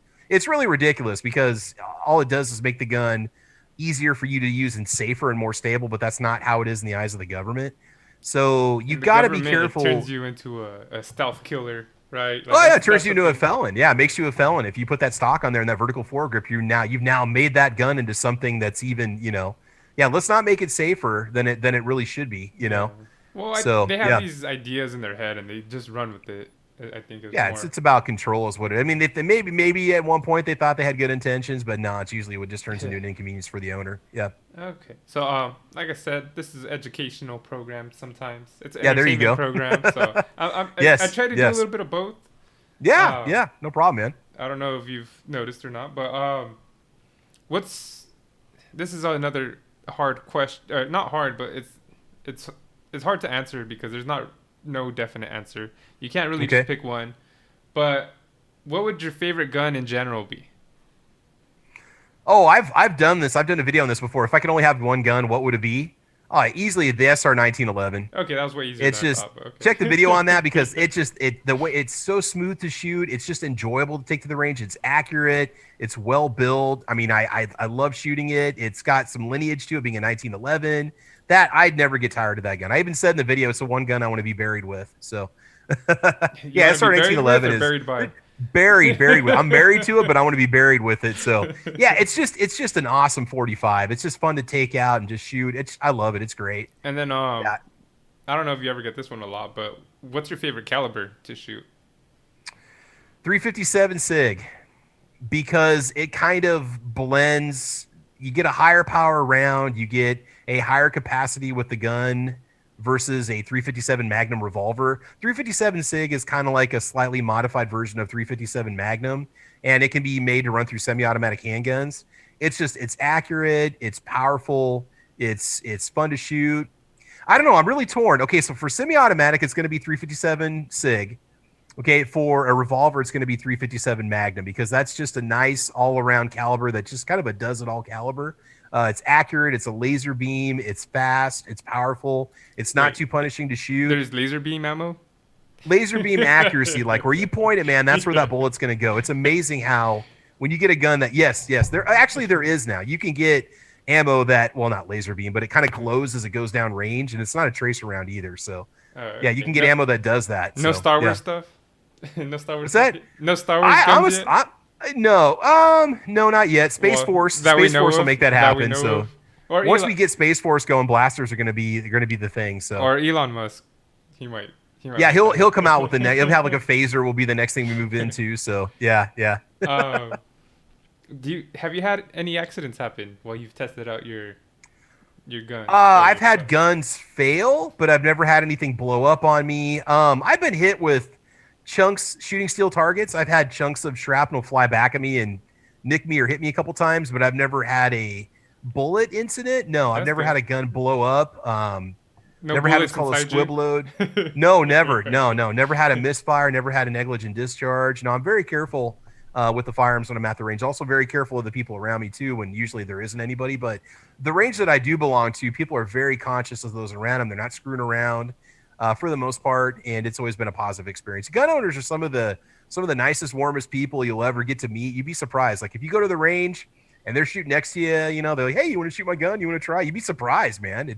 It's crazy. It's like having a nice neighbor move in or something. So Hey, it's funny because sometimes I look like you hear the shot and you're like, what was that? And then you look at the gun they're shooting, you're like, oh dang, that looks nice. oh Like yeah, no, like, you're hey, you like, want to try? yeah, you're like, I would love to shoot that, but I'm not gonna ask them. And then when they're Yeah, nice enough just to like ask you, and you're like, yeah. well, I guess, like I'm not gonna It's say like if you no. ever came out here, Jerry, you and I would go to the range. We'd go shooting all day. I'd let you test out everything I have just so you Heck can yeah, try it. yeah, no, that'd be sick. So I'd yeah, have a good time, and we could both make an yeah, episode out of yeah. There you go. it. Anytime you ever want to just jump out of the airplane and land in Nebraska with a parachute, you're welcome to. So This isn't yeah, Warzone, man. This that's right. Yeah, there you go. Yeah, yep. um, yeah, man. I'm trying to wrap this up because I know we're kind Yeah, of pushing the time limit. yeah. But I don't know if these questions are kind of random, but No, it's okay. Yeah, I'm down. Go ahead. do you like mechanical safeties? No, I don't. And the reason why is because I see it as something that can fail and cause the firearm to not function. I see it as something if you don't train well enough for it, you might forget that it's on when you pull that weapon. You might not have that 1 extra second to make that adjustment before somebody comes at you with a knife, say. No, because the gun is not going to go off if it's in the holster. All right. If it's in the holster and the trigger's protected, it's not going to go off. It has safeties built into it. So if it would fall out of the holster, in theory, it should not go off. I'm just not a big fan of mechanical safeties, which I say that, and here my 1911 has a mechanical safety because it kind of has to because of the whole cocked and locked nature with no other real mechanical safeties involved in it. But say something like a Glock or your M&P, whatever, I try not to buy guns that have mechanical safeties as much as I can, just because if I have to draw and fire, I don't know if I'd even remember to take it off. I could train with it a million times, but in an adrenaline pumping self-defense situation, what do you do? So Yeah, that's true. I like the safety on my MMP. yeah, It's pretty yeah, easy. Like you said, I have trained. Like taking it on and off while I yeah. take it out in a real situation. Who knows if I'm that badass? But I guess hopefully I don't have to find out one day, Yeah, right? and it's funny. A lot of the people that I know that get carry guns for the first time, they'll get guns that have mechanical safeties on them. That's not uncommon. My first carry gun was the Taurus PT. Well, yeah, I got to think here for a sec. The Taurus PT. God, I completely drawn it. The G2 Taurus. Okay, the PT-111 G2. It's like the G2C, G3C. That had a mechanical safety on it, and then eventually I got away from that. I'm like, no, I don't want that. And then I got a Smith & Wesson Shield without a safety, and ever since then, most of my guns have not had a mechanical safety on them, except for my last carry gun did, but I left it off all the time. So, Have you? My boss, he had I think it was a Smith and Wesson. It was this little carry gun, but mhm. you slap the tip of it to take off the safety. Do you know what I'm talking about? No, man, I'd have to. Yeah, man. He's all, yeah, look. He's Maybe like, just I like don't this. know. Like, yeah, you just slap the tip of it, and I was pretty scared. I would I'm put not your gonna. hand in front of the barrel if I were Yeah, you, yeah, but yeah, dude, yeah. that's how you did it, and like he did it like nothing, and he told me to try it, and I was like, nah, yeah, I'm kind of scared. No, not Yeah, like maybe unloaded, but I guess I'm not familiar with any gun that has that kind of. yeah, Usually the mechanical safeties are thumb actuated yeah. towards Ask the ask rear. around So because for sure that's for sure like that's 100% a fact because I remember I was a security guard. maybe it's safe until you chamber around and then the safety's turned off. Maybe that's what he was thinking. Yeah, A ask metaphorical your safety. ask I your don't. friends around. Just tell them some dumb guy Okay, named all Jerry right. said that this is true. But I'm telling you, I swear, I seen it. Okay, I okay. seen it. Like, Find out what you can and let me know what it is, and I'll take a look at it because there's a chance I'm totally wrong. So yeah. yeah, But yeah, because yeah, I remember I'm like, I don't feel comfortable because we yeah. knew where we kept each other's guns at in case Hmm. because we couldn't carry a gun in the building, so we knew where we kept our keys in case we needed to Yeah. access each other's Had to run guns. out there. Yeah, Yeah, yeah. and we showed each other how to use it and stuff. Oh, Yeah. sure, sure, sure. Yeah, and I was like, yeah, I'll go to his car last or his. Yeah, no, I don't think I want to hear. Here you go. It's ready to go. What? No, we try to be very careful as much as we can. So yeah. Yeah. So and then when you make videos cleaning out your guns, did you do that because you like cleaning out the guns, or was that just something you're like, well, I do this a lot, should I just make it? I guess when I bought my first AR-15, I watched a video. A guy was talking about how to take it apart and clean it. I watched the video a lot. I really enjoyed how confident and comfortable it made me around this new firearm. I didn't feel like I was going to break anything. I didn't feel like I was going to make any mistakes putting it back together. And I thanked him for making the video. I said, "Hey, this is great. I did my first cleaning today on my AR-15. I took it to the range. I'm going to go clean it again." He's like, "Look, man," he goes, "I'm sorry it took you an hour and a half to do it the first time." He goes, "It should be like a 15 or 20-minute process. After having that kind of an interaction, I thought maybe I can do this and help other people too. Now there's manuals, and the manuals that come with firearms are fine. But to have somebody, I'm more of a visual learner, to have somebody talk you through the steps to do it, I think that really makes it easier for people to follow. And then So that's why I'm very chatty in my videos. My cleaning videos are designed for the absolute beginner that has no idea what they're doing. So yeah, and then too, like the instructions tell you just to do this and that, and when you're on that third step and it just says to like pop out a pin or something, you might not know what the parts are called necessarily. Yeah, you can look it up on a parts diagram and keep Yeah. referencing back and forth when your hands are covered in gun oil and there's lead all over the place. Yeah, or it says pop out a pin, and you try Yeah. to pop out that pin that's holding. I'm thinking of a Ruger 22 Mhm. that this Yeah. is on. So you pop it out. My EC9S had a little pin you had to pull out to take the slide off. Yeah. And my father-in-law's was so gunked up that it would not pop out. I had to get like the rubber mallet and a little. Oh yeah, and then get a pin punch and push it out basically. Yeah. So like I was like, what the heck is going on? It says it should just pop out. I was like, it's not just popping out. I felt like I was doing something wrong. Yeah. So that's why with the video, like let's just say you did run into that situation, you can tell people, well, this isn't common, but maybe the first time, yeah, because after it's clean, it would just pop out like nothing. Oh So, yeah. I'll warn people ahead of time. Say, hey, this part might be tricky, or this reassembly is not fun, or here's the steps it takes to get it to go back together. Yeah. And then for the people that are watching this, if you guys know what gun I was talking about, where you slap the you slap the tip of the barrel to uncock it, or to not uncock it, but to take off the safety. Take the safety off. Can you guys comment? Because that I guess let us know if you guys know what it is. So I taught Travis something maybe today. yeah, John Lowell out there, he said I used Travis's video for my AKV. Yeah, I've got a cleaning video for that, which really it's a pretty simple firearm, but a lot of the times it's being able to see under the hood before you buy the gun. What's it going to take this thing apart and clean it? Because I've had some guns that have just not been fun to take apart and clean. They've taken a lot of steps to go back and forth and put them together, and it's just sometimes it's not fun. So yeah, with that with the M&P, there's a little lever inside that you got to switch down. Yep, you have to push that down. Yeah. And in the instructions, it's not too clear exactly where that's No. at. So I remember I watched a video on that part. So, like I said, I probably ended up watching yours, which would be yeah. I did an M&P cleaning video a couple of years ago, so it might be the one. So yeah, that'd be pretty funny. Oh yeah. But yeah, I think it's dope that you take your time and do that, and I'm sure you're just having a blast too, just cleaning all these guns. I mean, I get to take out some of the coolest guns anywhere and go shoot them. I mean, I can't complain about that. I mean, that's like the equivalent of being able to test drive whatever car you want. I've taken out some of the coolest rifles and some of the neatest handguns and had a chance to shoot them and look and see what their insides are like and stuff and see how they function and everything. It's been an adventure. Yeah. I'm sure that's something that you won't want to change ever, huh? Yeah.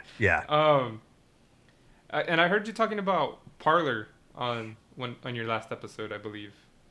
Oh, that it was taken down or was taken off the App Store, if I'm not mistaken. Yeah, what is it? Parler is a conservative, I don't know if you want to call it a website or hosting service where you can post your political viewpoint. I don't think it necessarily started off as being a conservative spot for people to go to, but people that fall into a certain maybe demographic of being very conservative or very, very right wing, I guess you could say, post their content over there. But unfortunately, due to industry pressure, Parler's app was taken out of the Apple Store and also taken off the Google Play Store. I don't know if it's back now, but I'm not on Parler. I've been thinking about going over there and posting content over there because that's kind of like MeWe. It's where everybody went when we got booted off all the other platforms. And so Parler's being heavily... What's that? It's like the underground scene pretty much. No, it's just a place that just said, not even underground, just if this is your viewpoint, come here, we support you, we host you, Yeah. That's, it's just like when YouTube was going after a lot of gun videos and demonetizing channels and banishing people, Gunstreamer came up out of nowhere and said, bring your content here. We'll port all your videos over for free. Okay. So they did that for me. So, but yeah, and so Parler, it has its own specific audience, I think, but Parler's a lot of different things. But it tends to be more towards the conservative side. Yeah. But they just say, hey, if you've got your viewpoint, bring it here.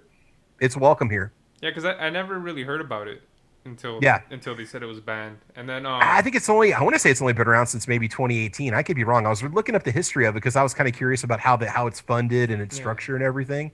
But once the App Store has been taken off, I mean, I think you can maybe still sign in through a web browser, Yeah, I was but gonna not say having it. you could probably download the APK, Yes, yes, and yeah, just the download file. it Yeah, straight from yeah. the whatever for I guess anyone that Well, wants to down. unless they Yeah, pulled it off of the Play Store and you can't get it anymore. There's no way to run it, unless yeah, somebody has converted to form that you could get it. But if you can sign in through the website, but still taking it away from the mobile platform, that's huge because yeah. that's all the people that can't, that want to get to it now, that have phones that haven't started using it yet. They have no way to get to it. Why And was it banned exactly? Do you know why? Or I would say it's probably going to be just industry pressure, maybe sponsors, the people paying the bills saying, we don't want you hosting this website on your platform anymore because we think it does this or we think it does that. And so that's why it gets pulled. It's just like, YouTube getting a lot of pressure to pull certain videos and you okay. don't understand why, taking this video off or that video off, like bump stock videos being taken off because supposedly they were used in the Vegas shooting. The bump stock part gets reclassified as a machine gun, and YouTube Um, doesn't want those kinds of videos on there, so they take all the bump stock videos off. you Yeah, know how we were talking about like there's some people that don't like some things like that they're like very against. I was yeah. never a bump stock fan anyways. So like when they were saying that it turns your gun into a machine gun supposedly, I was like, yeah, that's not like at all It like and the funny part is, you can hold a gun a certain way, and I'm not going to say how, but you can hold a semi-automatic firearm in a certain way and do a special thing to it with just your fingers and make it basically simulate a bump stock. yeah, So to sit here and take a piece of plastic and say, this is now a machine gun, you've got to turn it in or destroy it. I don't agree with that. yeah, And furthermore, those people were never given any option for compensation for their property. They were told turn it in or destroy it. The city that I live in banned bump stocks. They have a city ordinance banning them. yeah. Now they don't say what the people are supposed to do that have them. They don't say what the people are supposed to do with them that are passing through town and have to stay for the night. I You think have they a were bump just stock on your being AR. they're just being nice to your town. Yeah, I trying to mean, give them it's that to pacifist. reclassify something and say this is now a machine gun is absolutely ridiculous. Especially when we were told that that wasn't going to happen, but then people reconsidered their viewpoint on them and they let it go. For whatever reason. So yeah, Yeah. So yeah, like I said, I never like bump stocks because it's not good for accuracy, right? It's just no, it's just a fun way to spray a lot of to rounds waste just in ammo. one Yeah. direction. I Yeah. mean, they're neat to use. They kind of give you that feeling of what full automatic might be like, what it would Yeah. feel like. Although it doesn't nearly approach the cycling rate of a full auto machine gun. And even then, the whole full auto thing, it's not Call of Duty. In combat situations, I mean, full auto has a very specific intention to it. It's not to lay down accurate shots at an enemy. It's typically for cover fire. It's used Yeah. for maybe needing to buy some time to get out of a situation, throw a bunch of lead down range and run. Just You put know, pressure on them so they could yeah, stop yeah, to shooting keep at you. putting pressure on, so Yeah. they have to hunker down so you can surround them and get them. I mean, it's not you're not using it for precision kills like You're you do in the video you're games. not getting 30 headshots with the No, not at all. It's yeah. not so you can call in a VTOL. No, that's not what it's for. No, no. No, I know. Yeah, that's why I thought it was funny. Like when they were making a And it's big deal about the expensive. bump stocks. Yeah, It's yeah, expensive to have full auto and to have a bump stock anymore to dump 30 rounds, which nowadays a box of AR-15 ammo is going to cost you, $20 a box, for 20 rounds. So When you do get to try a full auto gun, do you burst it? Do you, I've never actually fired a full auto firearm yet. I haven't had an opportunity to. Unfortunately, around here, I don't think I can rent them. Now, the range that I belong to, the old range that I belong to, they do have a machine gun shoot every year. You can go out there and they have like many people bring out their registered full auto firearms and you buy the ammo there at the range. You pay for a small fee to use that person's firearm and then you get to shoot it. Sandhill Shooter was actually out there at our machine gun shoot and he got a chance to do that. So you can actually fire those. Me, I would probably do a few bursts and then just rip through the whole mag. I mean, you're paying for it anyway. You might as well enjoy it. So yeah, yeah. No, that's true. I think in Vegas too, they have that gun range where you can yeah, yeah. It's I think it's God. What is it called? the gun store. I used to know the name of it. There, you can drive the tank out back over the Yeah. cars and stuff. And Oh, like Battlefield, that's cool. Battlefield Vegas. Yeah, that's cool too. Too bad you can't I think shoot it's the called tank, Battlefield Vegas. Yeah. huh? Shooting the tank would be nice. Oh yeah, yeah. Oh yeah. No, yeah. They have cars out back. You get to go drive over cars and crush them. So yeah. What is Freedom Group? I heard you guys talking about that, and I was lost on that. Freedom Group was a company that came in and if I'm not mistaken, snatched up Remington. They would come in and buy up gun companies. Many times they would come in and it's kind of an interesting thing. They would come in and buy up gun companies and then basically move them where they are to a different location for more efficient production. But in the process, Freedom Group would come in and buy up a gun company, move the manufacturing to another facility, and then let all the gunsmiths go that made that gun. So then they take the design and the plans and the tooling and the machining to another factory in the name of efficiency, taking it all to one centralized location. But the people making the guns had really never made them before. So there was this dump in quality for years where people were buying what they thought was a wonderful gun. And that's why we always say go get something that's pre-Freedom Group, get one that was made before or something many years after. So you don't have that learning time for the gunsmiths when they were messing up all those firearms that got sent and sold. That happened with a lot of Remington bolt action rifles. That happened with Marlin lever action guns. I think Freedom Group got bought out by somebody else, which got bought out by somebody else. And then there's also big corporations that'll come in and snatch up a gun company that's failing, and then they sell off their debt just to make money, and then that gun company goes out of business. So that's happened several times too. I think Bushmaster is out of business now. Remington's really, I don't even know where Remington is at this point, to be honest with you. I kind of gave up following it because it changes all the time. Yeah, Marlin's another company. Thanks, John. Yeah. So that's basically what happens. So. Oh, okay. Yeah, because I don't know if you could tell, I was listening to your show. Yeah. I was like, okay, this is where I'm lost. I don't know what Freedom Group is. I'm like, it's a corporation that came in and bought many different gun companies and basically moved them to another location and let all the gunsmiths go that were making their current product. They let them free, huh? And what's that? They let them free? No, those people went. They just completely destroyed a tradition of a certain firearm is what they did. So yeah. No, that's messed up. That's dumb. It's like, okay, you guys are well experienced in this. Bye. It's all in the name of profit, man. It's whatever pleases the shareholders. They don't care. So. And then coffee, computers, and more. What is that? What is that? That is my website where I test. That's not my website. That is my YouTube channel, my B channel, where I do coffee reviews. I started off doing like old school Mac laptop reviews, just like old retro tech. I've done a few gaming system reviews and stuff like that. It's just anything that's not really gun related I put over on the B channel.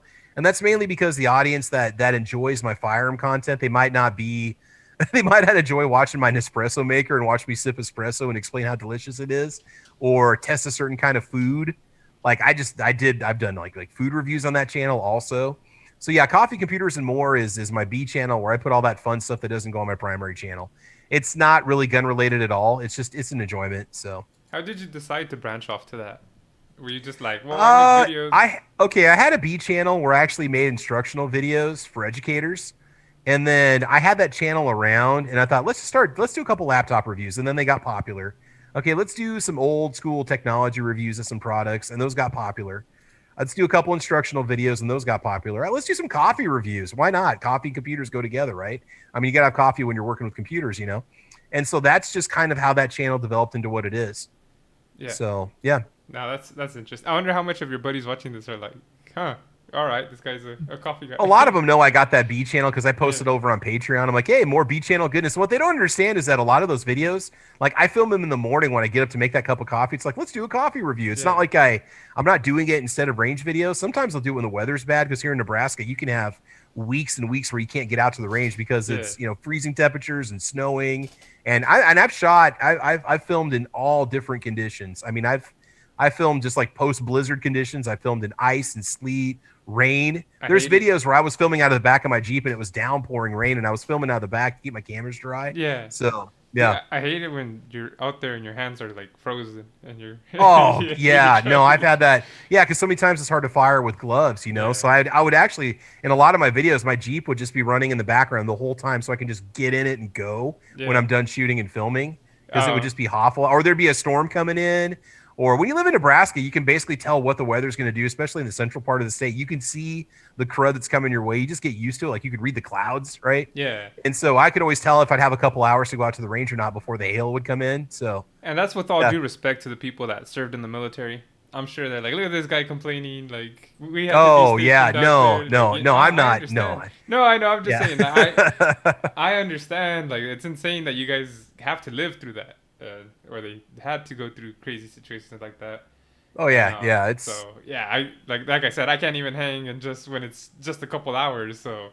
Oh yeah, So Nebraska's weather can vary. We've got you can have 15, 20 degrees below zero, which is nothing in some states. yeah. You can have 110, 112 degrees in the summertime. You can have 80% humidity. I mean, it varies. The fluctuation we have between four seasons is crazy. Hey, So yeah. sorry, do you keep your brass? I wanted to remember this. That's why I interrupted. Do you keep your brass in a coffee tin? The spent brass that Yeah, like I when the I shoot. casings. Yeah, the casings. No, I put them in ammo boxes so they're easy to stack. Ah, okay.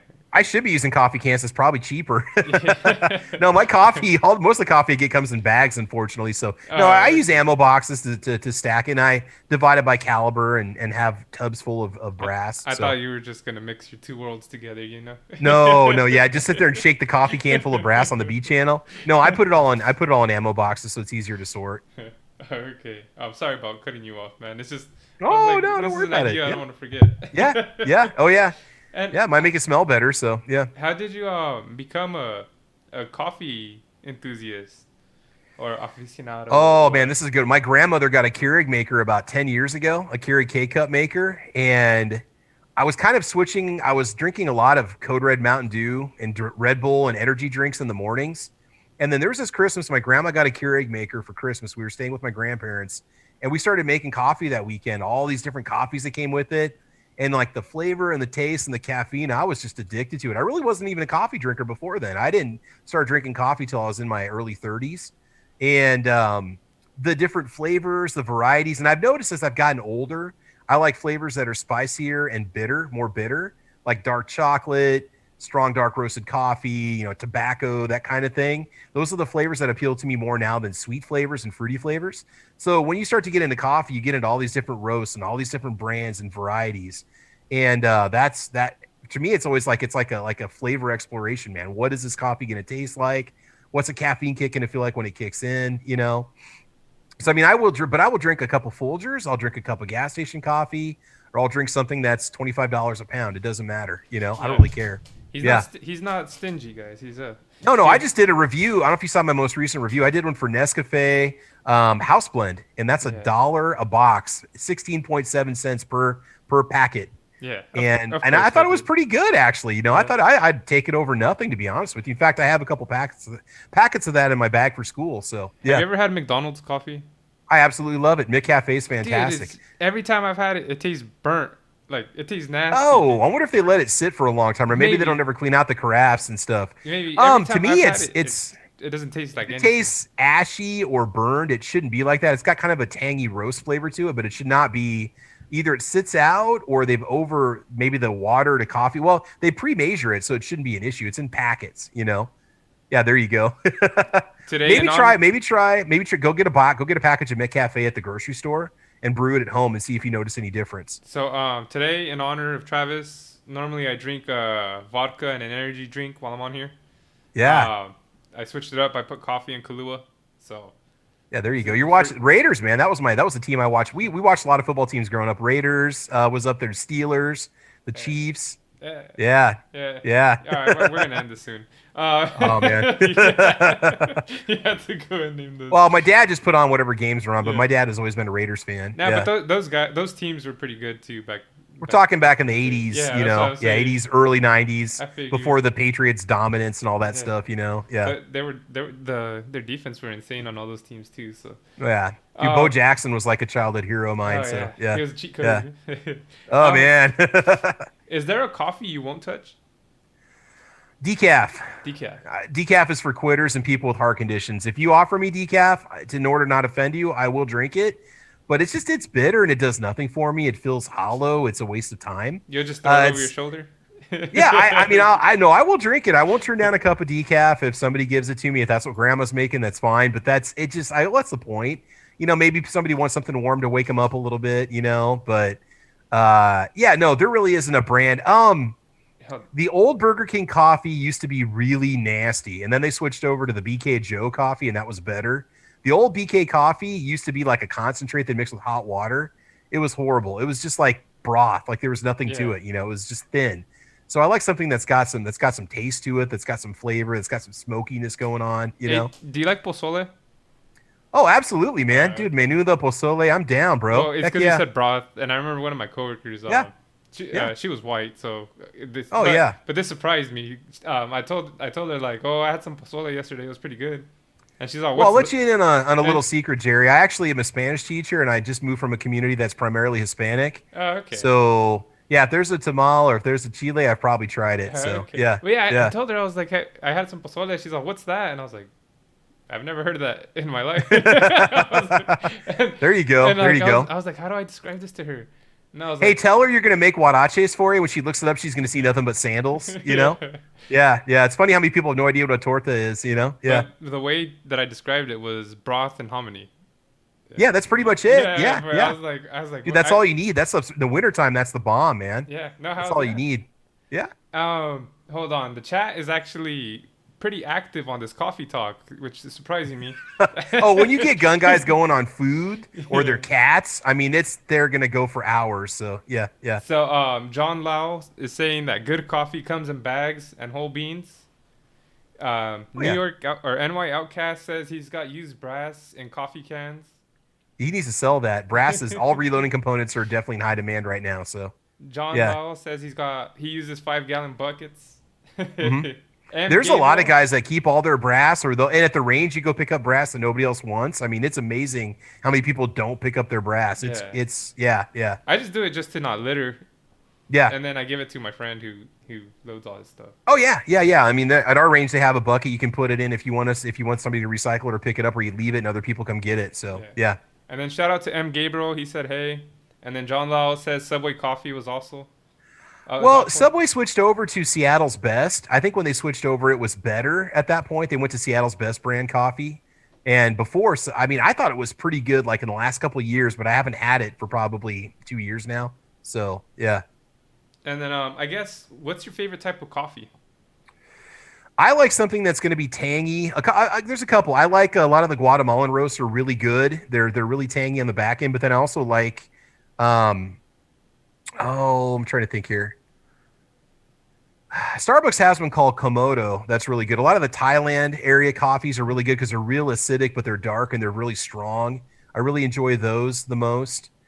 Sumatra coffees are really good. Ethiopian coffee if I want something kind of earthy, you know.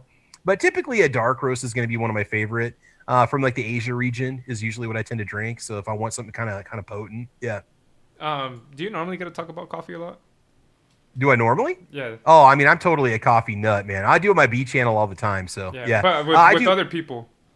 My mom. Yeah. My mom is a fanatic coffee drinker. Well, I've actually been thinking about having a podcast with her where we just talk about coffee. And then I Oh, got okay. another buddy that does gun videos, but he also does coffee reviews. So we just bounce back and forth and send each other packages of coffee all the time to test out and everything. So, Oh, nice. I oh was yeah, just if I ever wondering. want to know, like, I go, Mom, what creamer would go good with this coffee? She can recommend it, Yeah. Oh, or okay, that's sick. yeah, yeah. That'd be a She's good had. segment too. Oh yeah, You dude, could just have like she's different. tried everything for coffee. Yeah, You yeah. can lay out like 5 different creamers and then lay out the coffee you guys are gonna Oh, drink. she And could probably tell me if it's any good or not. 'Cause yeah, she anytime there's a new creamer they get at Walmart, she picks it up and uses it. So yeah. yeah, and you could just have her pick out which one she thinks would go good with that. But I don't know. Oh yeah. I was just wondering because yeah, I know you have your gun channel as your main thing, so I was hmm wondering if you're enjoying this. Oh yeah. The, Oh, absolutely, the man. coffee Yeah, I talk. don't ever get tired of it. Yeah, yeah. And so I told you I talked to someone from Portugal, right? Oh yeah. He was drinking coffee, hmm but he said America's coffee is shit. He says their coffee that they drink over there is like our espresso. So what they drink is pretty much espresso. I mean, to say that, that's kind of hard to say because that's really summing up all the coffee. Because there's a difference between Starbucks versus Folgers versus like Black Rifle Yeah, coffee. but I mean, you can't. It's funny they would say that because the coffee doesn't even come from the United States. Like it yeah, comes from other countries, and it's roasted many times here. Maybe they're thinking of like gas station coffee, which for a lot of people that's fine. yeah. I think he was probably more referring to just the caffeine in it, maybe, or just how strong it Okay, is. That's maybe. probably what he meant more. Well, just like your generic canned coffee, a lot of the times they're not going for single stone, single, estate grown, single variety quality. When you get a can of Folgers, you're getting just a morning cup of coffee. Yeah, Um, I don't know. I would probably challenge him on something like that because for one thing, the coffee comes from around the world, and second, it depends on maybe he's had bad experiences with it. Maybe the McDonald's in Portugal makes a very awesome high end coffee, and here it's just a buck a cup, and you Okay, just on want the it because McDonald's it'll part, I agree definitely because you know I'm telling you, I've it'll had use it bad to wash experience. down your McGriddle, you Yeah, know. So yeah, no, yeah, but I just thought that just came to my head right now because I remember him yeah. saying that. He says their normal coffees like our espresso here. I guess Okay, well, I'll remember that when the Spaniards invade and we don't come bail them out this time. So that's fine. Whatever, he bro. won't You give him know, no just give him no. coffee. Yeah, here you Give go. him Here, our defend yourself with my coffee. Folgers. Here's some airdrop some Folgers on you. Go defend yourself from the Spanish now, bud. Sorry, Yeah. man. I didn't mean to offend Oh you. no, no, it's America. No, it doesn't offend me, man. I've had good coffee and I've had bad coffee. So Yeah. yeah. All right. So I'm gonna ask you one more question before we go to the Yep. live questions, and we'll let you go. Okay. Yeah, man. Um, what type of computer do you prefer? What like iOS, Mac, or PC? Uh, for work, I've been using Mac forever. I just like how quick and easy it is to bounce between apps, how efficient it is to work on. But for gaming, for any kind of programming, for a lot of production and stuff, it's Windows. Windows 10 is what I'm running right now. So yeah, PC. But I mean, I do enjoy. I mean, I've got Raspberry Pis that I play around with, the Pi OS. Yeah. I've got Linux on a couple machines, Ubuntu on a couple old laptops. I do like some of the alternative OSs too.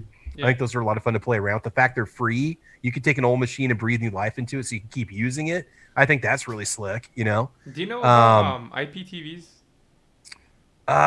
no, Okay. no. I was gonna ask you more about that off the show, Okay, okay. but it's because I just moved in. I'm probably not gonna have cable, but whatever. I mean, like Um, we use a Roku if that's what you're kind yeah, of curious about, like a smart TV with the apps built into it and things like yeah. that. But yeah, And I felt bad last on my episode with Night Strike because he's really into computers too, and hmm I wish we talked more about computers because yeah, at the end after the show was over, I hmm talked to him behind the scenes. He was showing me like all his computer stuff, and he was like really into it, and I was like, oh man, I Oh yeah, wish. he builds his own servers. He builds his own. A lot of us build Yeah, our own machines, and honestly, with YouTube videos, it's such a piece of cake to build your own computer anymore. You just buy the parts and follow the video step by step, and boom, you got something that'll run circles around something you buy at Walmart or Best Buy all day for half the yeah. price. You know? Yeah, Yeah, so I agree on that. And shout out to Night Strike and shout out to everyone in yeah. the chat. So Heck yeah, man. I'm gonna go ahead and go to the live question segment. I'm gonna go ahead and give you a quick 45-second break, and then we'll do some questions, and I'll let you go. We passed the hour mark by a lot. Sorry. Okay, no, it's okay, man. It's all good. Yeah, I feel bad. it's So okay. everyone that's watching, go ahead and ask a question to Travis. I'll go Oh ahead and read man. it off. All right. I mean, you guys talk to him a lot probably, but the Yeah, they people know that the don't, answers already. yeah, the Yeah. people that don't get to talk to him too much or are on my channel, this is your chance to ask him something. He is a firearm content creator, so go ahead and ask away. And then, actually, before I go into the live questions, what's some advice you'd give to my fans or the people watching this on either just content creations or just like starting your own business or something? When you get into content creation, really try to put some time into production because I think that really gains an audience that they watch something fresh and new. You know, maybe have an idea as to what you want to do so you're not stumbling through the videos when you're making them. Rehearse and practice a little bit. Research your topics so you know what you're talking about on camera. Be ready if you express your opinion or you get political. Be prepared for people to come back at you in the comment section.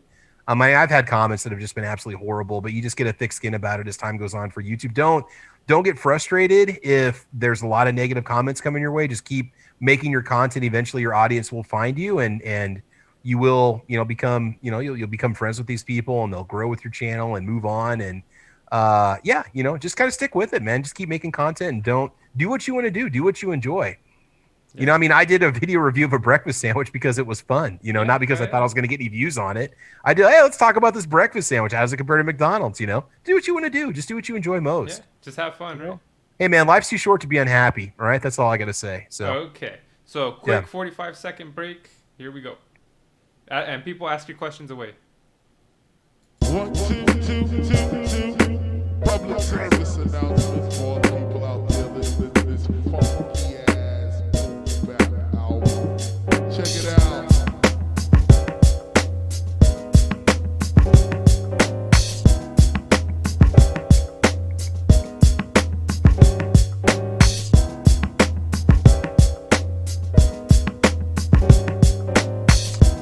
know we had the beard question. Yeah.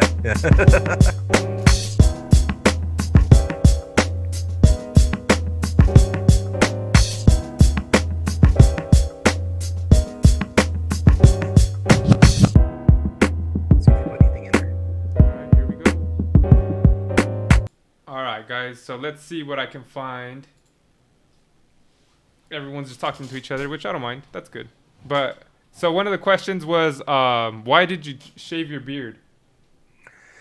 Well, for my job, I'm required to wear a face covering, and the type of face covering that I have to wear is a combination of like canvas with clear plastic so people can see me talking, and it is like a sauna, all right? So having the beard, it would just be like soaked from the moisture because the mask is, it's not airtight, but it's close against my face. So having to wear it, you just feel like you're just boiling all day. It really was just not comfortable. And the environment that I'm working in, I really need to stay focused with what I do. So I decided just to go ahead and take the beard off just so the face covering would be more comfortable until we are no longer required to wear them. And then I'm going to grow the beard back out. Because previously I didn't have a face covering I had to wear, and I just let the beard grow, and I enjoyed it. It kept me warm in the wintertime. And I just, it was because of the face covering. It was just, I take it off and literally have to get a paper towel and just wring it out, man. It was just nasty, Ugh. Yeah, I feel you though. Well, Yep. that's the only question I saw. I don't think anyone asked any other one. But, All right. But we're good. I appreciate you taking your time out of your night to go ahead and join me on this. You didn't Cool, have it's awesome. to. But I had a good time. Me too. I hope you had a good time. I enjoy answering questions on this. I really think, especially when it comes to firearm questions, let people see that gun owners, man, they're just like anybody else. And a lot of people, probably have firearms and you have no idea. So, we're just like anybody else. We just happen to have a hobby that uses firearms instead of crochet, Well, for the most part, they might not have no idea because people like to keep it that way when they have their concealed carry. Yeah. Oh yeah. And that's me. I'm putting myself out there by showing off the stuff that I shoot and that I have, and the fact that I've got these things and have experience with them and stuff. So. But at the same time, if anyone tries something dumb, he has those weapons. So good luck. Yeah, guys. my wife knows how to shoot. She shoots way better than me. So yeah. Do you have a dog? Yeah. He's actually on the other side of the door right now. Charlie, he's a corgi. He shows up in a lot of my videos. He's usually sitting there looking for attention when I'm cleaning the guns in the videos. I call him Ammo Dog. That's kind of his channel name. So yeah. Oh, nice. We got two more questions, I guess. So NY Outcast is asking, what's Travis' best experience as a teacher, if you can share? For me, it's been having students go on and tell me and actually do this. When they're done with my class, they go on and become the subject area that I also teach. They've gone on and done that. And I think that's just the coolest thing because I sparked some interest in them that they really enjoyed. And that right there is the coolest thing, to have a student go on. And the funny part is the person that replaced me at my old job when I moved, he was a former student of mine. And I thought that was really cool. And he did have to go do a student teaching elsewhere because you can't be at the same building that your student taught in. But he came back and replaced me, and I thought that was awesome. It's like, I know this kid's a good kid. I know he's a hard worker. I know he's honest. And I'm leaving these students in good hands. So to me, that was definitely the coolest experience, just having that happen. And then also the best experience is the people that I work with in that building, and to see how much they care for kids. That, I'm not trying to pull heartstrings here, but these people genuinely care about the education of children. And I know schools and teachers get slammed all the time for pushing an agenda and this and that, but these people would give anything for these kids. And I think a lot of people don't realize that. So that, just seeing the dedication that these adults have, they give up their lives to want to educate these kids. That's been an awesome experience. And I'd be proud if I ever had a kid to have any of those kids go through any of those schools, Thank you, man. And the Academy Award goes to Jerry Ruiz, everybody. Hey, your boss isn't watching this, You don't got to lie about your coworkers. No, they were awesome. And what sucks is I didn't get to say goodbye to any of them because of COVID. It was we left on a Friday, school was closed on a Monday, and that was it. I was done. So that sucks, man. And I think it's awesome. It was awful. Not that, but I think it's awesome that that there are people like you and your coworkers that want to teach the youth. Oh yeah. Because you guys don't get paid too well for what you guys do. Babysitting, technically babysitting like 30 people. Well, it's a lot of money out of pocket to get into that field. Get kids that'll put themselves in $100,000 worth of debt to get a job that starts off at $35,000 a year, where they could go co-manage a restaurant and make just as much money, if not more, and have a lot less responsibility every minute than they do with those kids in the classroom. Yeah, no, I feel you. So that's That's awesome. I when do you it guys because are it's part- enjoyable and it's fun, and it's fun watching the kids grow and learn. It's kind of an addiction. You know, you really get, it's just you look forward to doing it every day. You're tired at the end of the day, but it's fun. You know, you really enjoy it. And then Travis T is at hmm says, do you prefer more modern, new manufactured firearms or more classic designs? Classic designs, man. There's nothing wrong with new guns coming out, and they look cool and everything. Like, you know, futuristic looking guns. But man, like a lever action gun is just cool. You know, an old lever action gun or a really nice, well made revolver with nicely finished wood on it, and the the bluing, right? You know, to have that looking nice. I mean, that's just hard to beat something like that. Just the time and the craftsmanship that went into making some of these things is just that's where it's at. I'm going classic. Hell yeah, hell yeah. So that's where we'll wrap it up. Oh, wrong screen. Cool. I put on the big screen. Oh, there you the go. White screen. Okay. So I appreciate you stopping by. Yeah. Yeah. I appreciate everyone watching this. I saw some people from the last one. I think NY Outcast. Welcome back. Oh yeah. But shout out to Travis T, John Lowell. Let's see who else is on here. Travis T. Now M Gabriel. Oh, I'm Gabriel. Cool. Yeah. I appreciate you guys stopping by. We got Mike. We got Sandhill Shooter. We got Twanners. We got Defense Dad. Laura Mendoza, my fiance, and Kyle Russ. Oh, all right. Yeah. So you guys are all awesome. Thank you for tuning in. If you guys are watching this non-live, re-uploaded, you guys are awesome too. I would greatly appreciate if you guys like, subscribe, and share this. I hate having to ask that of people, but that's the only way for me to get out there, and it helps me out a lot if I get out there. So Travis, one more thing I ask you to do before we go off. Go ahead and drop any socials, any your YouTube channel where they can find you. This is your chance to. Yeah. Well, you can check out my channel, TravisP11. That's my username across all social networks, everywhere. Just search for TravisP11. That'll come up. And then also, make sure you guys check out GunTube.org. It's a great platform for hosting firearm content. It's Pro 2A friendly. It doesn't cost anything to get an account. We do a lot of live streaming off of GunTube.org, so make sure you get over there and check it out. And just to all my fans and friends and subscribers, thanks for supporting me for all the years. It's been a lot of fun making content for you guys. I love it, and I'm keep doing it. And shout out to my patrons. You guys don't give up on me, so thank you very much to my Patreon patrons. You guys are great. All right. There you go. Look at that. Free publicity. I mean, hey, you gave right. your time to me, so That's right. what's the least I can do for you, man? I hope some of my followers go follow you, like and subscribe on your stuff. Thanks, man. So this is my time to promote myself. So everybody watching, my schedule has changed. I used to be live Wednesdays 6 p.m. Pacific Standard Time. I'm now live Tuesdays 6 p.m. Pacific Standard Time. You can catch me here on Top 3 Entertainment, new name for my channel. This is the Why Not Me podcast. I also have tech reviews. I have me gaming it. So if you guys are into that too, that's cool. I have different guests. It's not always about firearms. Different topics, different ranges. The last person was they made car parts. I had someone that sells car parts. They made about $4 million a month. I have bar owners in Vegas. I have Mitchell Renz from the Las Vegas Raiders Report, one of the biggest Raiders channel on YouTube. Just a bunch of different stuff. So if you guys tune in, you can learn different stuff from different aspects of life. Maybe apply it to yourself. But I appreciate everyone watching this, live or not. You guys are dope. I also have another podcast called Top 3 Views. It's me and my cousin. We just talk about topics throughout the week. We have Top 3 Sports on the same channel. It's the sports part. If you guys want to go ahead and like that, go for it. Follow me on all the social medias. They'll be linked down below. I'm going to go ahead and put Travis's social medias down below. If you want to inquire about being on here, if you have a guest that that would be interested in being on here, or someone you think that might be interesting, you can always email me or direct mail me at my socials. My email is top3gamingttg@gmail.com. It'll be at the end slide.